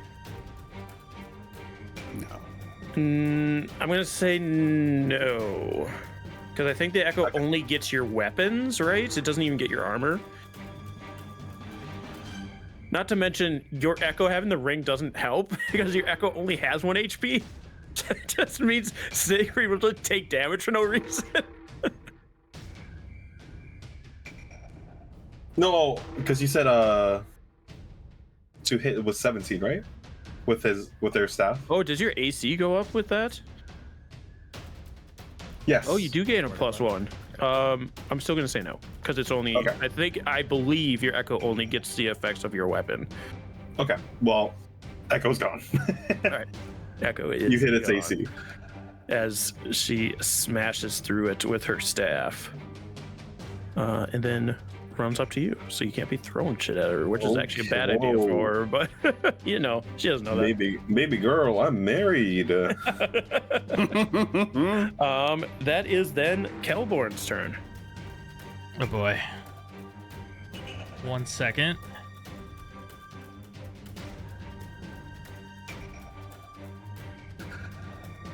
Okay, I just want to make sure that thing was in bonus action.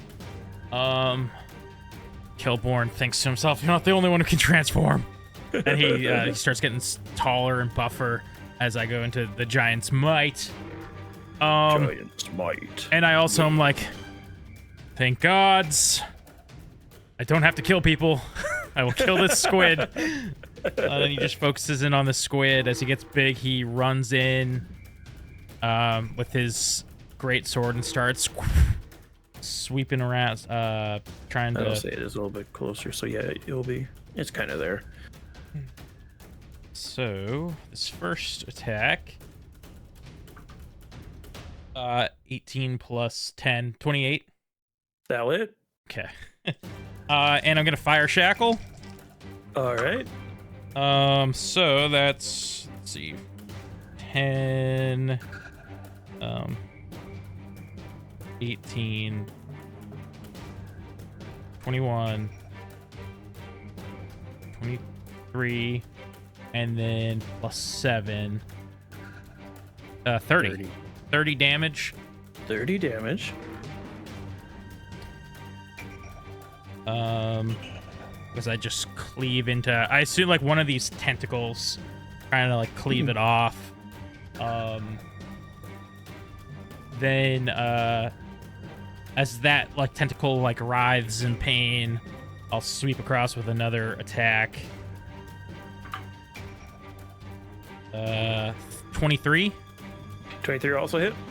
Okay, this is just going to be normal weapon damage, I believe. 5 plus 7. Was that 12? Sounds right, 12. 12 points of damage. Yeah. All right. So on the fire shackles, I don't know if I can restrain this thing or how, whatever this is. Fiery shackles, 2d6 damage. So it needs to make a strength saving throw or be restrained for 1 minute. It rolled very well. A 30. Yeah, that makes.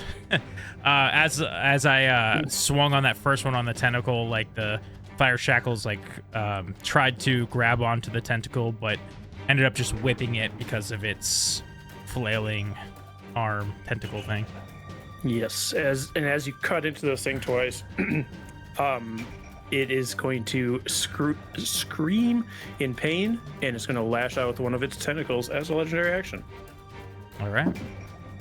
That will be I moved the dice, so I don't know if it was a 17 or a 7, so I'm just going to re-roll it. Okay, it would have been on the 17 side of things. It doesn't crit, so that's good. But it does hit with a 31. 31, all right. Do the damage, shall we? And then we'll resolve from there. 20 points of bludgeoning damage, and you are now grappled. Okay. Until the grapple ends, you are considered restrained as well. Got it. All right. So, wrapped up Kelborn, we go to the High Priestess, who is now going to take her turn, as it were. As she kind of raises up this trident that she's holding, and you know what she's gonna do? She's going to shoot out a thunderbolt. I need to roll for this at Benjamin. 17 to hit Benjamin. Yep. This is gonna hurt. I'm not gonna lie. Let's do it like this. Sorry, I'm gonna use shield. Okay. Does shield save you, Benjamin? Yes, that would bring me up to a 19. All right. Yeah, you see a divine shield spread in front of you as this thunderbolt slams into it, and you hear the crack of thunder as it connects with the shield, and the shield dissipates. And that is her turn. It is then going to be purple, grovel, green. Benjamin, give me a dexterity saving throw. 8. 8. You're gonna take some more Sacred Flame. Yeah, Sacred Flame. 1 point of damage from the Sacred Flame. I still have all of my temp HP. Thanks, Sieg. Blue is gonna swing at you. Disadvantage. Gonna miss. We then get to you, Benjamin. Also, don't forget you have advantage on your next attack roll that you took damage. It's not a big thing for me, but I do appreciate it.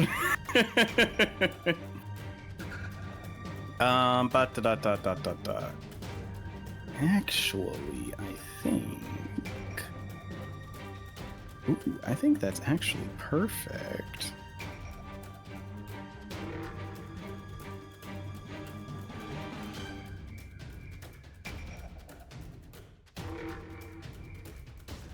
You don't really realize how big some spell effects are until you're like on the map looking at them. Mm-hmm. Holy Holy. space. Yeah, like Shatter's only a 10-foot radius, and there's no space in here. That's how you kind of keep your spellcasters in check, gang. Put them in small spaces. Yeah. And in the middle of everything. Because the priestess is kind of in between squares. Which square is she in? Let's just put her. It doesn't really matter. I'll put her there. No, that's not how I want to measure.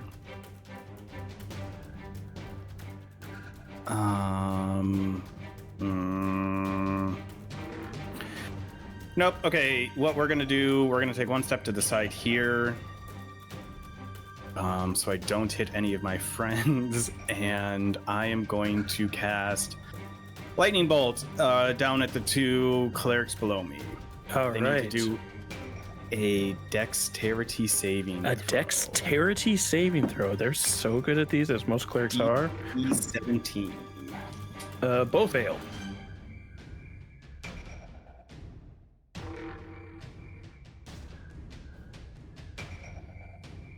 Hooly booly.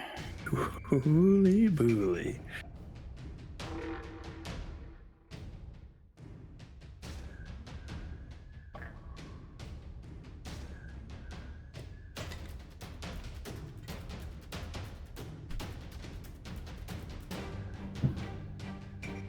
They are both going to take 20. They both failed. Yep. 29 lightning damage. Zap. They both fall over fried. I am going to then. Sorry, I just had major Baldur's Gate flashbacks of shoving people off edges and panic for a second. I'm going to take a step up next to the priestess, though, and have my anchor take a swing. All right. I believe that's another 18 to hit. Yes, Yeah. 18 to hit. Will hit, I believe. Why isn't her stuff popping up? There we go. Yep, that'll hit. So she's going to take another 8 cold damage. 8 cold damage. All right. Huey can't actually do anything unless I give up my action. So, he's just going to, it's not going to do anything. He's going to give the help action if anyone happens to attack orange or red. But he's just being a little menace on red. A little menace on red. All right. With Benjamin's turn done, it is Red's turn. Red is going to swing on Huey. Probably miss. Actually, I don't know if Huey's AC 11. That misses. He's got AC 13. She's blah, blah, blah. Gets a little scared and steps back from him. It is then Yellow who is groveling and scared. It is then going to be Kevorn. Back to you. You have Orange running up on you, and you have a giant monstrosity coming out of a hole behind you. Isn't that the story of it? You know, I ran I guess I'm gonna kill a person. I guess I'm gonna. You were the most keen to do this. Not that you have to kill anyone, but You can always do non-lethal. But that's non-fun. you don't have to kill them. They're getting stabbed. That is a 27. 27 hits. Oh boy. 10. 10 points of damage. Yes. You stab into her with your trident, and you see blood starting to cover her scaly dress. Okay, I'll do this. As I stab her with the trident, I'll bring her in and tell her to her face, you still have time to kneel down. You don't have to die. Give me an And intimidation. I will after the intimidation, I guess. Could he maybe get some advantage since 2 of her sisters just got fried this round? I would say yes, but disadvantage because of the monstrosity that's behind him is currently out, so they need to cancel. Okay. That is a... It's out and doing well, I'll say. So 14. 14. She again looks at this creature grappling a Kelborn and looks back to you. Umberly will return. But you won't. And I'll push her away. All right. Anything else on your turn? Not to make her more scared. I lied. Friends Okay. kind of need me. 5, 10, 15. Over here, I lied. Over here, Echo. Oh, Echo location down here.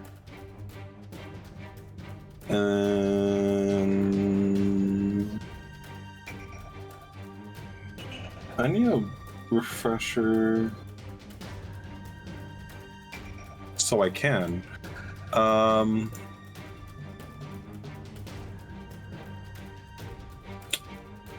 My Echo's gonna attack the squid. All right. Unleash Incarnation. Let me just write that out. That is a 12 plus 9. That is a 21. That'll hit. And I don't remember if he said Smite can be.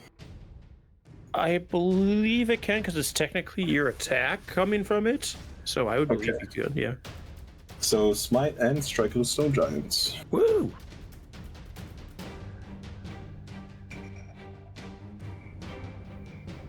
Okay, 8 plus 4 strike.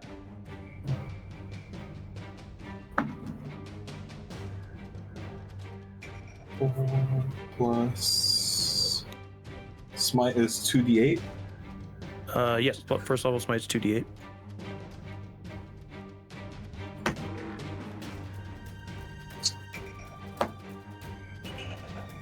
$21 points of damage. 21 points of damage. Big boy hit.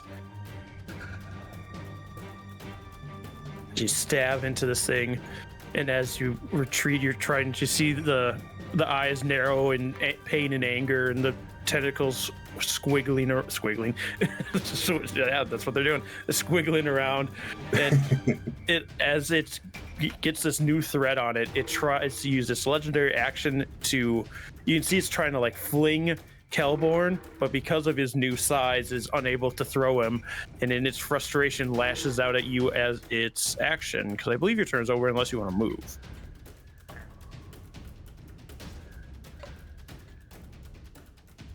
I'm so tempted to use my what is that? I'm forgetting. Action surge just to punch this priestess in her jaw. But no, I'll end it there. So it is going to attempt to hit your echo with its tentacle. It probably will. It got a 17 to hit. That is the echo's AC. As it like spears this tentacle through your echo and it disappears, it looks around in confusion at the missing person, and I believe you can only do that with its multi-attack. So, what is? I forget if different creatures have a reach on them or if it. Oh, it says on their attacks. All right. Oh God, it's going to lash out at Siegfried then. The tentacle. That's going to be a 28 to hit. Which I believe hits Siegfried. 1, 2, 8, 15 points of bludgeoning damage to you, Siegfried. And you are now grappled with the restrained effect. But I believe, does that damage get halved and sent to Kevhorn? So the way I'm reading it, I don't think I get resistance. I think only he gets resistance. Okay, only he does. Yeah. I think there's an item that does it both ways, but if it's the spell, it's just one way. Okay, cool. So yeah, you take that full damage and you are grappled and restrained. And that means it is your turn, Siegfried.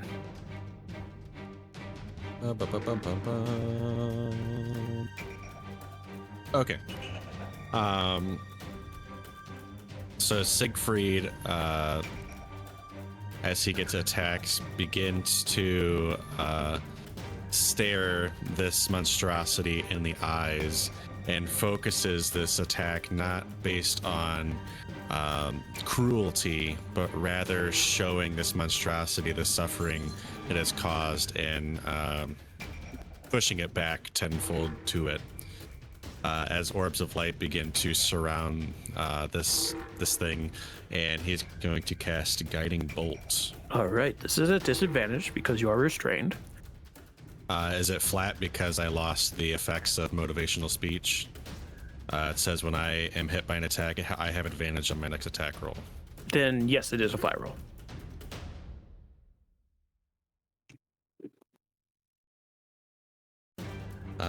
That is a 14.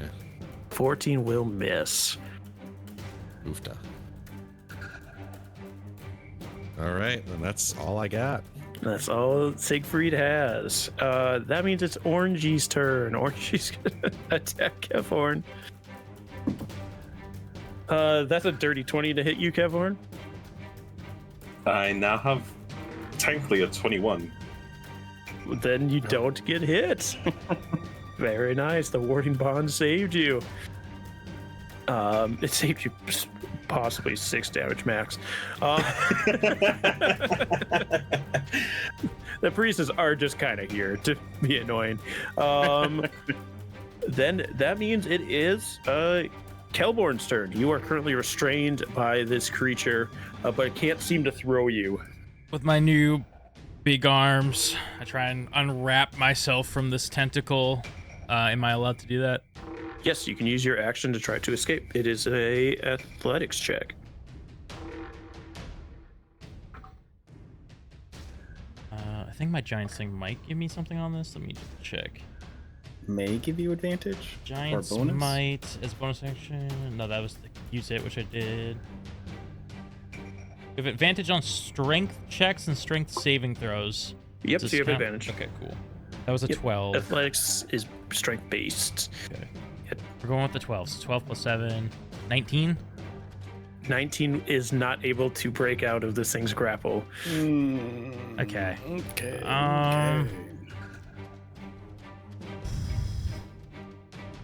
I'd have disadvantage attacking this thing, right? I think. Yeah. So you'd have disadvantage.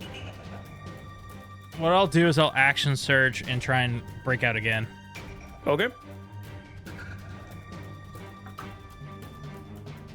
Okay, that's gonna be a lot better. 26. 26, you break out of this tentacle.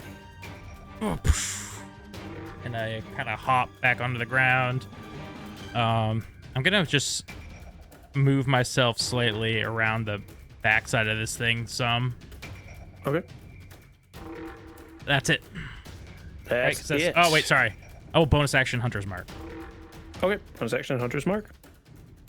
As it's a legendary action, it's going to reach out for Kevhorn this time.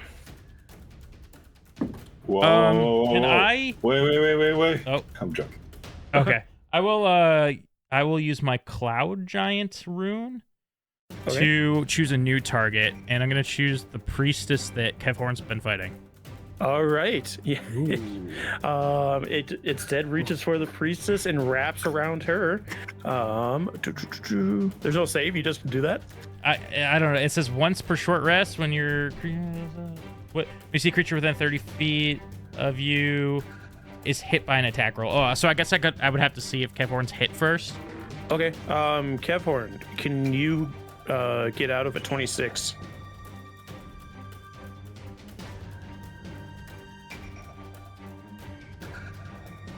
It doesn't matter. I cannot.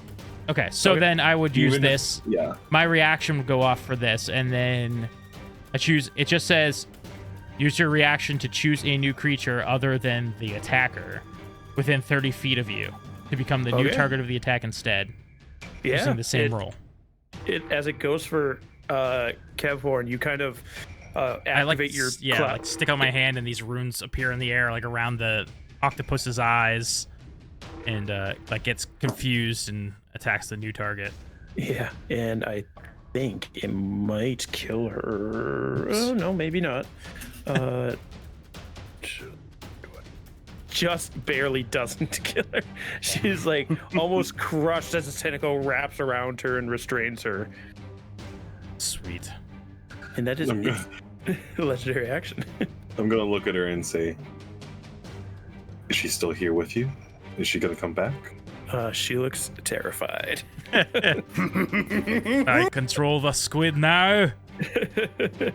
That is the High Priest's turn. She is going to wait, is she close to Benjamin? Yes, she is.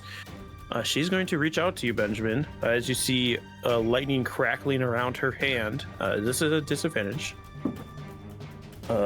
She rolled so bad on the first roll, the second one doesn't even matter. Gonna miss with her thunderous touch. And that will end her turn as she reaches and like missteps and looks at you in fury. Umberly will be back as your blood begins to boil once again. Pink. Yeah, purple. It's purple. I wrote down pink. Green, dead. Blue, dead. Benjamin, your turn. I am going to use my action to summon my ghost shark behind the high priestess. All right, go shark. Where are you? And as I summon it, I will lean and whisper, "You will not be around to see it, and your soul will belong to Miriandra." The shark comes out of the ocean behind her. Anchor is going to attack. That is a dirty 20 to hit her That will hit. for 12 cold damage. 12 cold damage. The shark is going to bite into her. That is because she doesn't have all of her hit points. Advantage. That is 16 plus 6 is 22 Yeah. to hit. Yeah, For another 13 piercing damage. oof. She's getting she's pretty hardy, but she's getting chunked down pretty quickly. And you know, Huey's surprisingly sturdy, and like this lady's been rolling like shit. What do you mean? So Huey is just going to fly over and use the help action against the little baby squid dude. All right.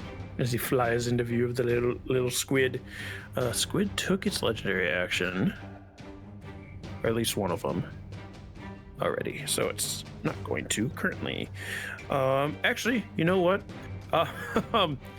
Kevhorn, as you say, is she coming back now? And you see the fear in her eyes. Suddenly, she whips through the air as this creature just tosses her out into the ocean, and she disappears. Can I, hearing the splash? She does a Wilhelm scream. Yeah. Look over at Red and say, there is an option still. You do not have to die this day. I'll say, give me an intimidation check. You can do advantage this time because the squid apparently, or not the squid, the creature apparently has turned, or at least what it seems like to her at this point. I think that's still good. Yeah, that is a 22 intimidation. I rolled exactly the same on both of my dice.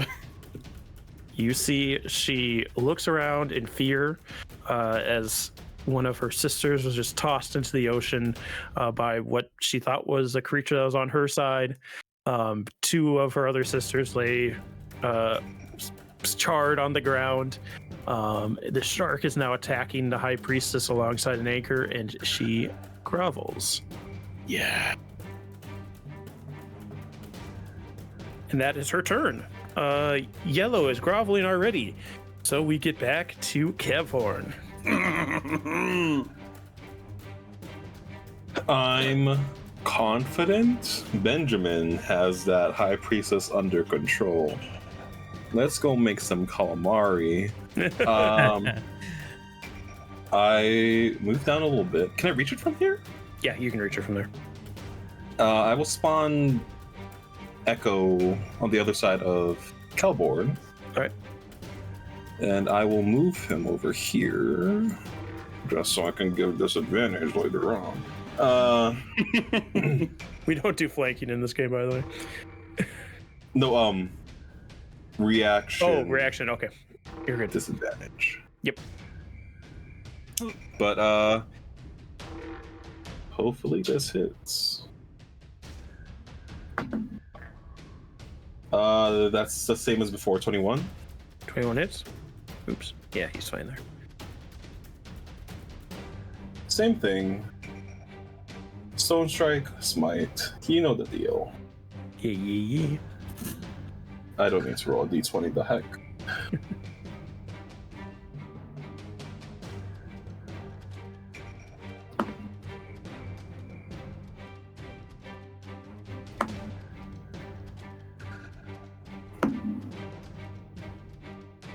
Shitty. 16.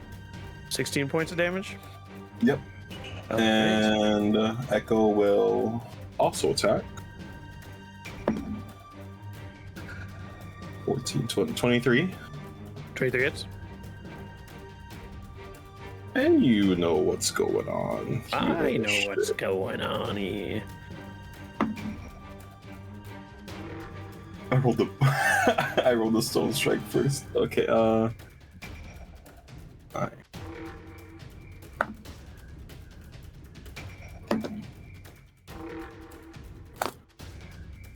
19 damage. Nice. 19 damage. Wait, math is hard. I obviously don't think something's gonna happen after this battle, so action, sir. All right.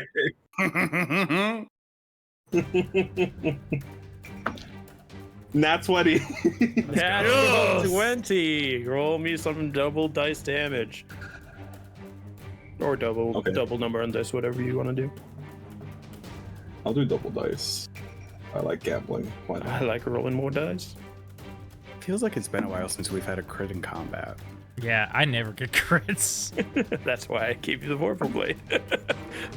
Like for the number of attacks all of us roll, like across all of our different things, we've gotten shockingly few crits. Yeah. I think you guys crit against the Frost Giant, didn't you? I don't remember, but I also have a terrible memory, so. I know I didn't. I've yet to get to use my Vorpal Blade thing. So If you remember, leave a comment below. Ooh, engagement. So that's 20 damage. 20 points of damage. Guess what? My Echo's getting in this action too. Unleash Incarnation. Ooh, Unleash Incarnation. And that is a 22. That will also hit. Do that.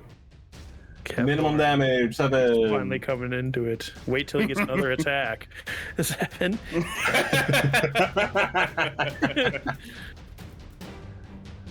As you stab into this thing 3 times and just screaming out in pain, tentacles squiggling around.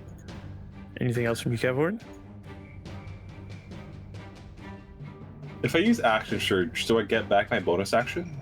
No, just your action. Okay. I was gonna throw a rock at it. Okay, that's good. That's it. That's my turn. All right.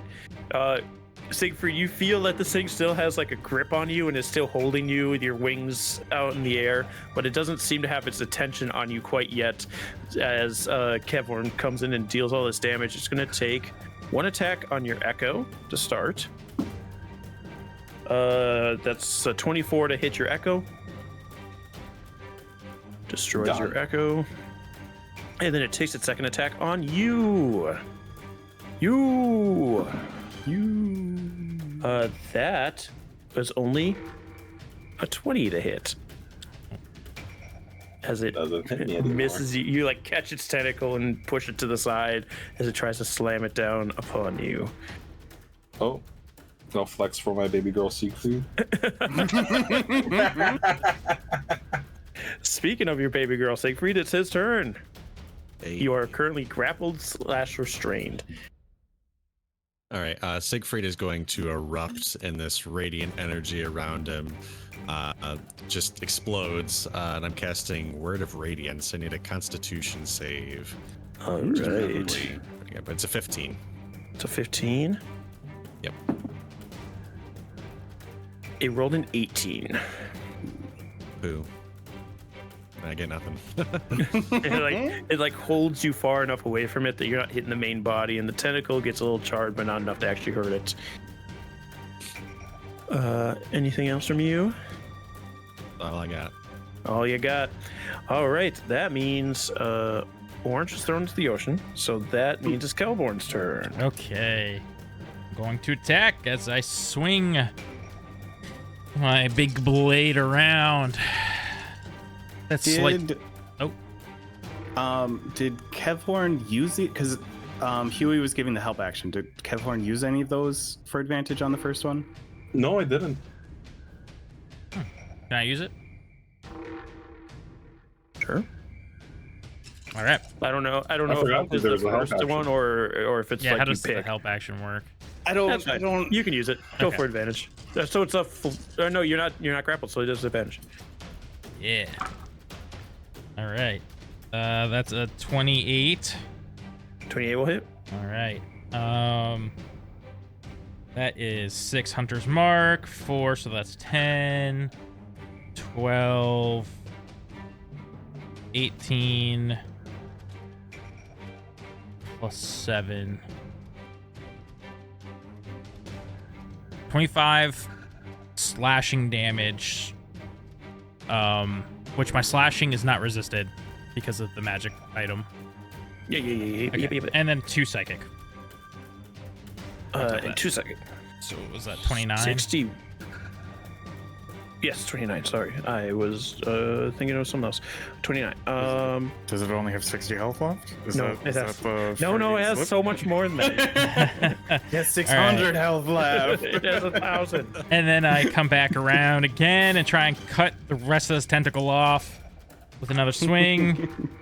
21. That'll hit. Okay, sweet. This damage is not quite as high. This is 8, 9, plus 7. So that's 16. 16 damage. Yeah. All right. 2 more big hits from Kelborn. As Oh, this... wait. Do I get what? Hunter's Mark each time? Yeah, it's every Oh wait, hit no, you I, get 100 I mark. did. I think I did include it. I'm sorry. Yeah, I Okay. did.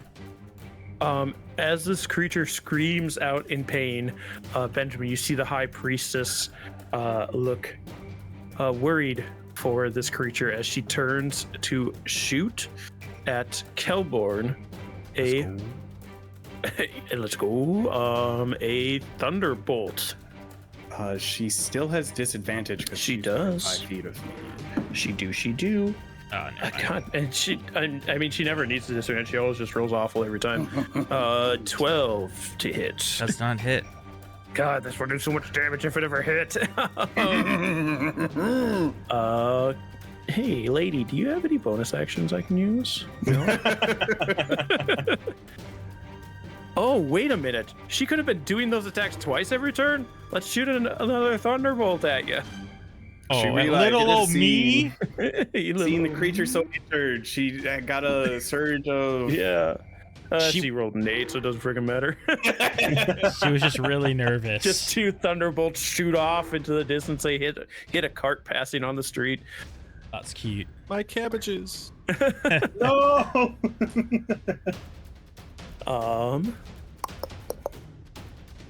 Yeah, that's her turn. Let's get another legendary action rolling from baby boy over here. He's going to once again swing out at Kelborn. 24 to hit, yeah. Ah, man. I'm gonna impose disadvantage. Disadvantage. Let's go. 22 to hit. Ah. All right. No wonder it does Effortless. miss, so I can riposte. It has a pretty high modifier to its hits. 19 points of bludgeoning damage to you. And you are now grappled / restrained. Attack me! Attack me! You make your Constitution saving throw for Hunter's Mark. Ah, true. Concentration check, sorry. True. Go dice. 12 plus 2. Yeah, more than enough.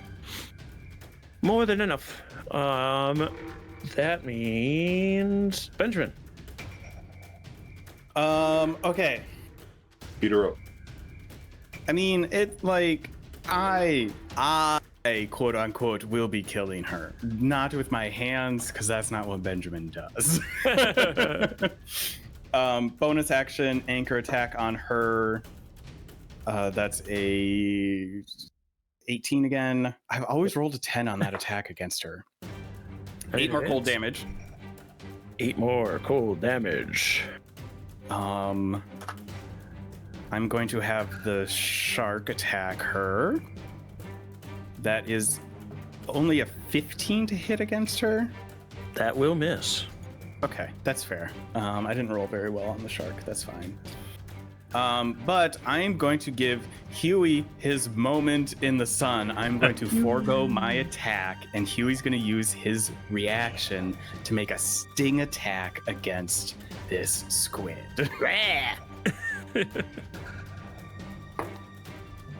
Huey got a dirty 20. Huey hits. Okay. I need a Constitution saving throw from this creature, please.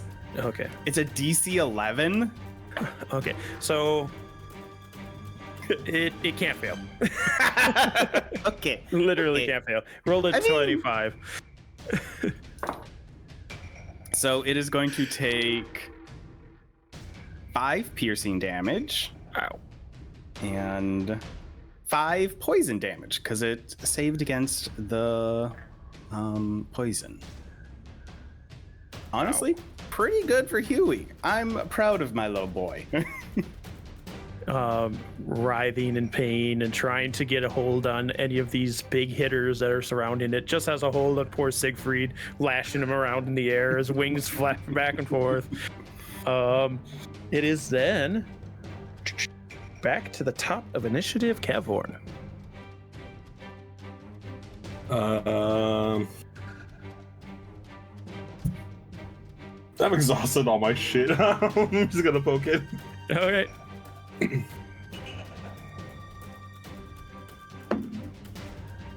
19.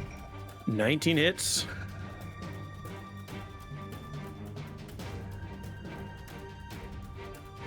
That is 11 damage, and I will. Sorry. Yeah, 11 damage and spawn the echo where it was. Right.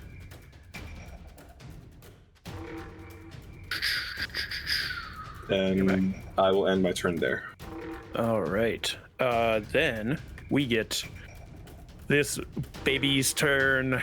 Let's do a lash out at Havhorn. That's only gonna be a 21 to hit. Got anything to stop it? I don't want to be grappled. Shield. Shield stops it. Yeah. As a tentacle slaps off the shield, second tentacle goes after Kelborn. Can I don't think this will affect it. I bash it with my shield, and then I will try and knock it prone. All right. I don't think I'm stronger than a squid, a giant squid. Let me set that aside because I already rolled the attack, so I'll leave that. Shove check, athletics. Athletics. What is your athletics, young man? I'm a young man. It doesn't have. Okay, so it's just a 19 then. 19 to beat. Oh, 19 to hit me? Oh no, What were you to beat the shove. Oh. I haven't rolled yet. 19 is definitely possible. If I rolled better. It wins. I rolled a 9 plus 8. Yeah, you kind of bashed So into that'd it, be a but because you're hitting its tentacle, it's still holding on with 9 others. Well, 8 others, because one of them's wrapped around Siegfried. And the attack on Kelborn is a 26 to hit. Yeah. Yeah, it also has advantage, by the way, since I'm grappled on it. Oh, were you? Oh yeah, you did Yeah. get grappled. Oh, I mean, just in case it gets a nat 20.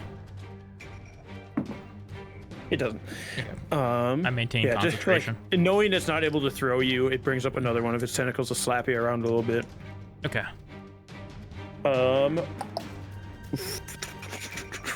How does math work? 16 bludgeoning damage to you. Okay, cool. It slaps you across the face. Yeah, I rolled a 13 for con, so I should be good. All right. Then, at the end of its turn, it is Siegfried's turn. Siegfried again is going to stare the thing in the eyes and will say, Ilmado Duke strikes Socios Meos. And is casting my channel divinity of Sentinel at Death's Door. Ooh, what So do the we next have to attack do? is oh wait, sorry, that's the wrong thing. Eyes of the Great. No. The thing that makes the next damage do vulnerable. Yeah. Where's that? Cursed creature you see within 30 feet. The next time you or an ally attacks this cursed creature, creature has vulnerability to all the attack's damage. All the attacks damage. Cool. All right. You do this. Anything else? That's all I can do. All right. Legendary action. It's going to swing out at Kevhorn. 24 to hit you, Kevhorn. You have no reaction. So I don't wanna. too bad. Heal. It's rolling. No. Wait, hold on. Am I rolling dire dead? I am rolling dire damage. Okay. I thought I could do more. I can't.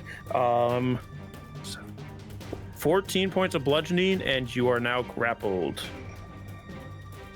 Is that a actually- distance? Yeah, so you would take 7 points of damage. And Siegfried would take the rest of that. Oh. And that is its legendary action for right now. Kelborn. Okay.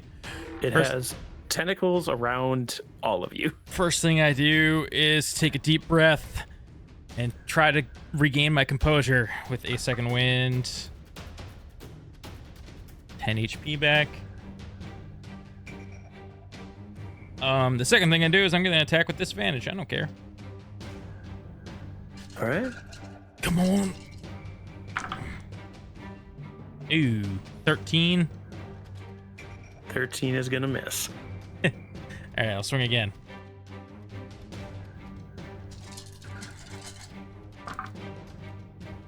Oh, okay, that's better. 21. 21 will hit. All right. This damage will be doubled, so roll your damage, and then we'll double it after you've Let's added it all go. up. Okay, so that's Oh, you're gonna do so much. yeah. I will say, if you don't kill it here, it has one legendary action left to throw, and Caphorn's been a problem. Okay. And Caphorn will end up in the ocean. Okay, so that's Ooh. 10, Oh no, I didn't think about that. Oh no. 23. Yeah, 23 doubled. So what is that? That's 46. 46. 46. How do you kill this thing? Okay. It's got me kind of restrained, and I've been like trying to fight my arm free to swing at this thing. It misses because I can't quite get my arm loose, but I finally do. As I do, I cut like across that tentacle near the base and bring it up, and just end up chopping 2 for 1 off. And I'm gonna play. It's that the second arm was Cavhorn, so it's just 2 for 1.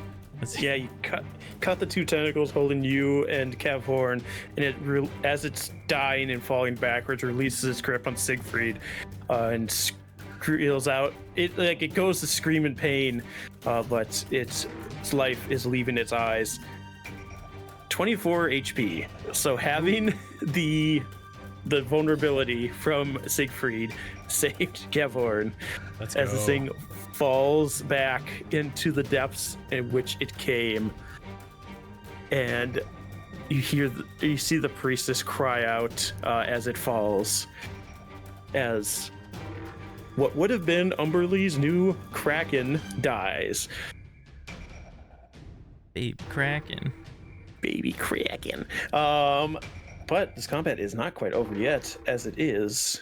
Well, Cavhorn, you can finish your turn if you'd like. Oh, okay, yeah. Now I'm on the floor, right? I've landed. I've used my bonus action, my action, and I think what I'll do, and if I can't do this, since it would probably be an action or bonus action, I move up toward the front and I say, "It's over. Give up."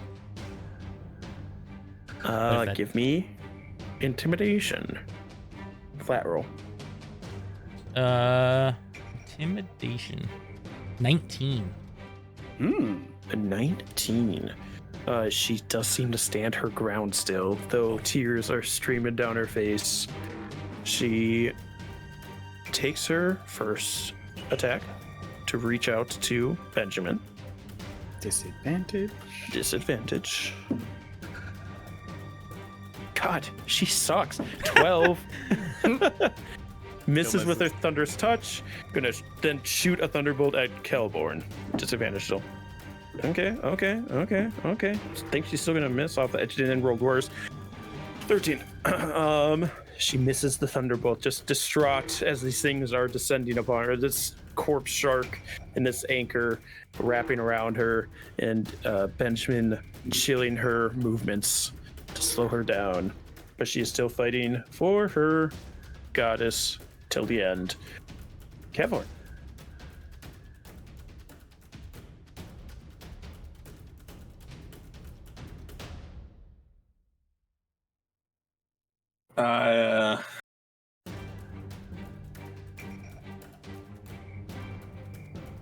Five. 30. Please. You don't need. Enough blood has been spilled. Just surrender now.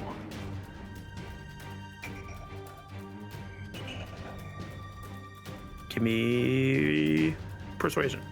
Disadvantage.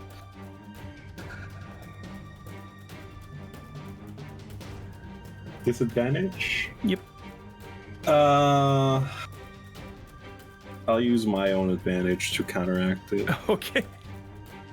I haven't used it once.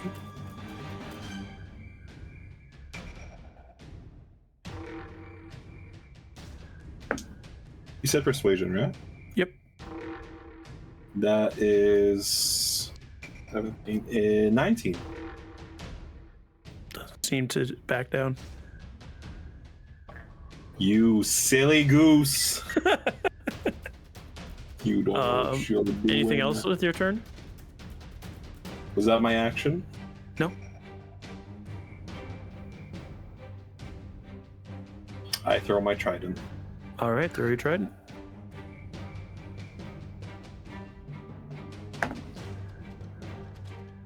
Yeah, that hits. 28. 28 hits, yeah. I've been rolling minimum 7. 7 points of damage. All right.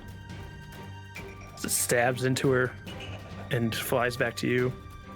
She still stands. Is there a wall behind her? Oh, Nope. It doesn't matter. I lied. Just open sea. Doesn't matter. Does not Alright. matter. Does not matter.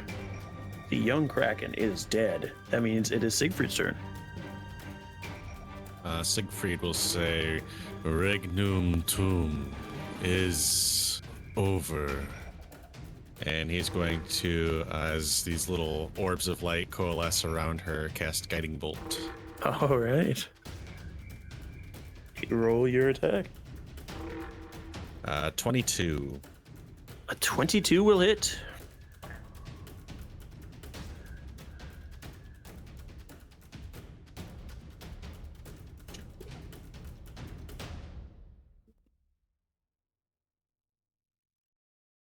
.21 points of radiant damage. 21 as these orbs of light slam into her.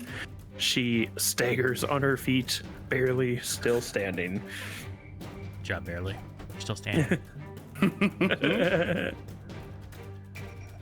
All right. Anything else from you? That's all I got. All right. Then it is Kelborn. Oh, I skipped Benjamin at some point. I was gonna say, yeah, how is it back to Kelborn? Yeah, already? let's go Benjamin. yeah, that's a better idea. Because I forgot to write you in initially, I squeezed you in between Yeah. two of the priestesses, and then they got crossed off the initiative, so now it Mhm. just looks like you're not there. I instruct my shark to fly up 5 feet so it's not directly behind the priestess. I reach out, take a hold of her trident and say, "You really should have taken the deal," as I cast Lightning Bolt. I need a dexterity saving throw from her, please. DC 17. How's a 5? That sounds excellent, as I do 28 lightning damage to her. Benjamin, how do you end this Temple of Umberlee? As I'm holding this trident with all of the thunderous energy that she has tried to channel and failed this entire fight, just channel all of that into her body as it slowly electrocutes and fries her, and maintaining my hold on that, shove her dead body into the ocean and turn back towards the temple. Give me an athletics check. Okay. Okay. That's an 11. Yeah, as you shove her and keep a hold of her trident, her hands lose grip of it as she falls backwards into the ocean and splashes in the water below. And you have her trident.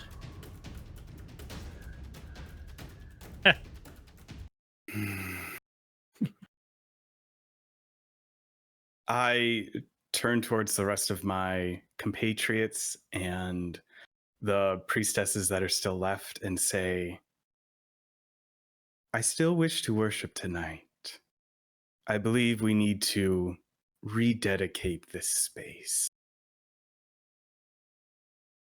As you begin taking your place near the pedestal, you felt Viriandra's dark, deep eyes watching you this entire time. As you go to take place, you feel her eyes shift out to the ocean in a slight panic, not panic, but more of a curiosity. Something that's dragged her sight away from you. Can I... Oh, this is going to be wild. Can I try to follow her sight? Yeah. You look, give me a perception check. Ooh, okay. A 19. A 19. As you look up more northwards along the coastline, you see the dark clouds have begun to roll in that Kelborn saw earlier. You all didn't notice, but Kelborn did. And you see on the top of the ocean, like it looks like there's a small wave, not small, it's a good sized wave, but it's not like full tunnel wave, barrel wave. Mm-hmm. But you see like a wave moving towards the coastline.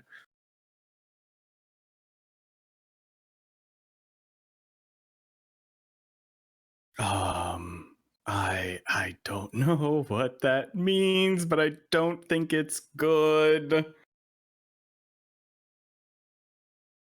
I look to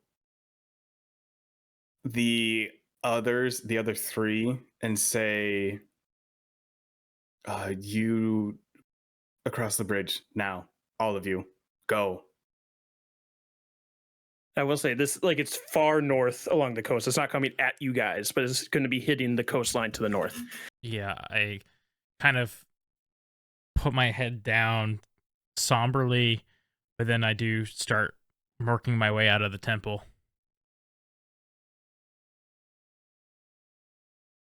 Yeah, I just teleport, help up, teleport switch places with my echo, help up at Sieg if he needs it. Get out to the other side of the bridge. Yeah, Siegfried almost robotically turns around and just starts flying back towards the bridge. What are you doing, Benjamin? I am waiting because, like, I've not finished here yet, but I don't know what is happening there, but I needed to get those three back on solid land.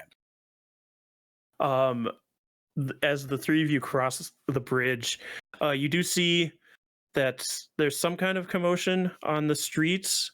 Like both like streets, like to your right and left, are blocked by different carts and things. Like one's been tipped over, and there seems to be somebody that's people trying to get through. But with all this wreckage in the way and carts in the way, they aren't able to, and you're able to like go into the alley to continue on your way, or just wait for Benjamin, whatever your plan is. But Benjamin, you watch as this wave continues making its way to the shoreline, the storm clouds crackling, lightning and thunder following behind them. And as this wave is about to hit the shoreline, it's pretty far off, but you can see as this enormous creature crests out of the water and begins to land on land and kind of pull itself up a little bit, crushing buildings as it pulls itself up in the warehouse district. This enormous beaked creature, like not beaked like a bird, but like beaked like a giant turtle. You see this enormous shell, coral growing off the shell, and large barnacles as it pulls itself up. And as it does, you see sitting on the back in this large chair made of coral and destroyed ship parts, a giant, familiar looking giant to you, one that you've seen in your dreams. This tall storm giant, pale blue skin, long white cloudy beard and hair. Doesn't have like the glowing skin and the different kind of, like, he was more elementally powered when you saw him in your dreams, but he seems more not contained because he has a storm following him, and he is exuberating the storm. But it has as this enormous, as you would know at this point, Umberly has the Kraken, Miriandra has the Leviathan, and this is a dragon turtle, an ancient dragon turtle at that. And as it crests on the land, destroying buildings as it does, it stops as the storm giant stands up and steps off of the back of this turtle and begins striding northwards, away from the city, but still destroying some of it as he goes. And the dragon turtle retreats back into the ocean and submerges once again. Storm following the storm giant as he heads north. That's where we'll end our session for tonight. So, thank you so much for joining us this week on Glory of the Giants. We did a little fun side thing for Benjamin, but the overall problem still maintains and progresses as these people move through the world. So we will catch up with what the aftermath of this next time. We hope you all enjoyed our story, everybody's story tonight, and we hope you join us for the next one. Have a good life, everybody.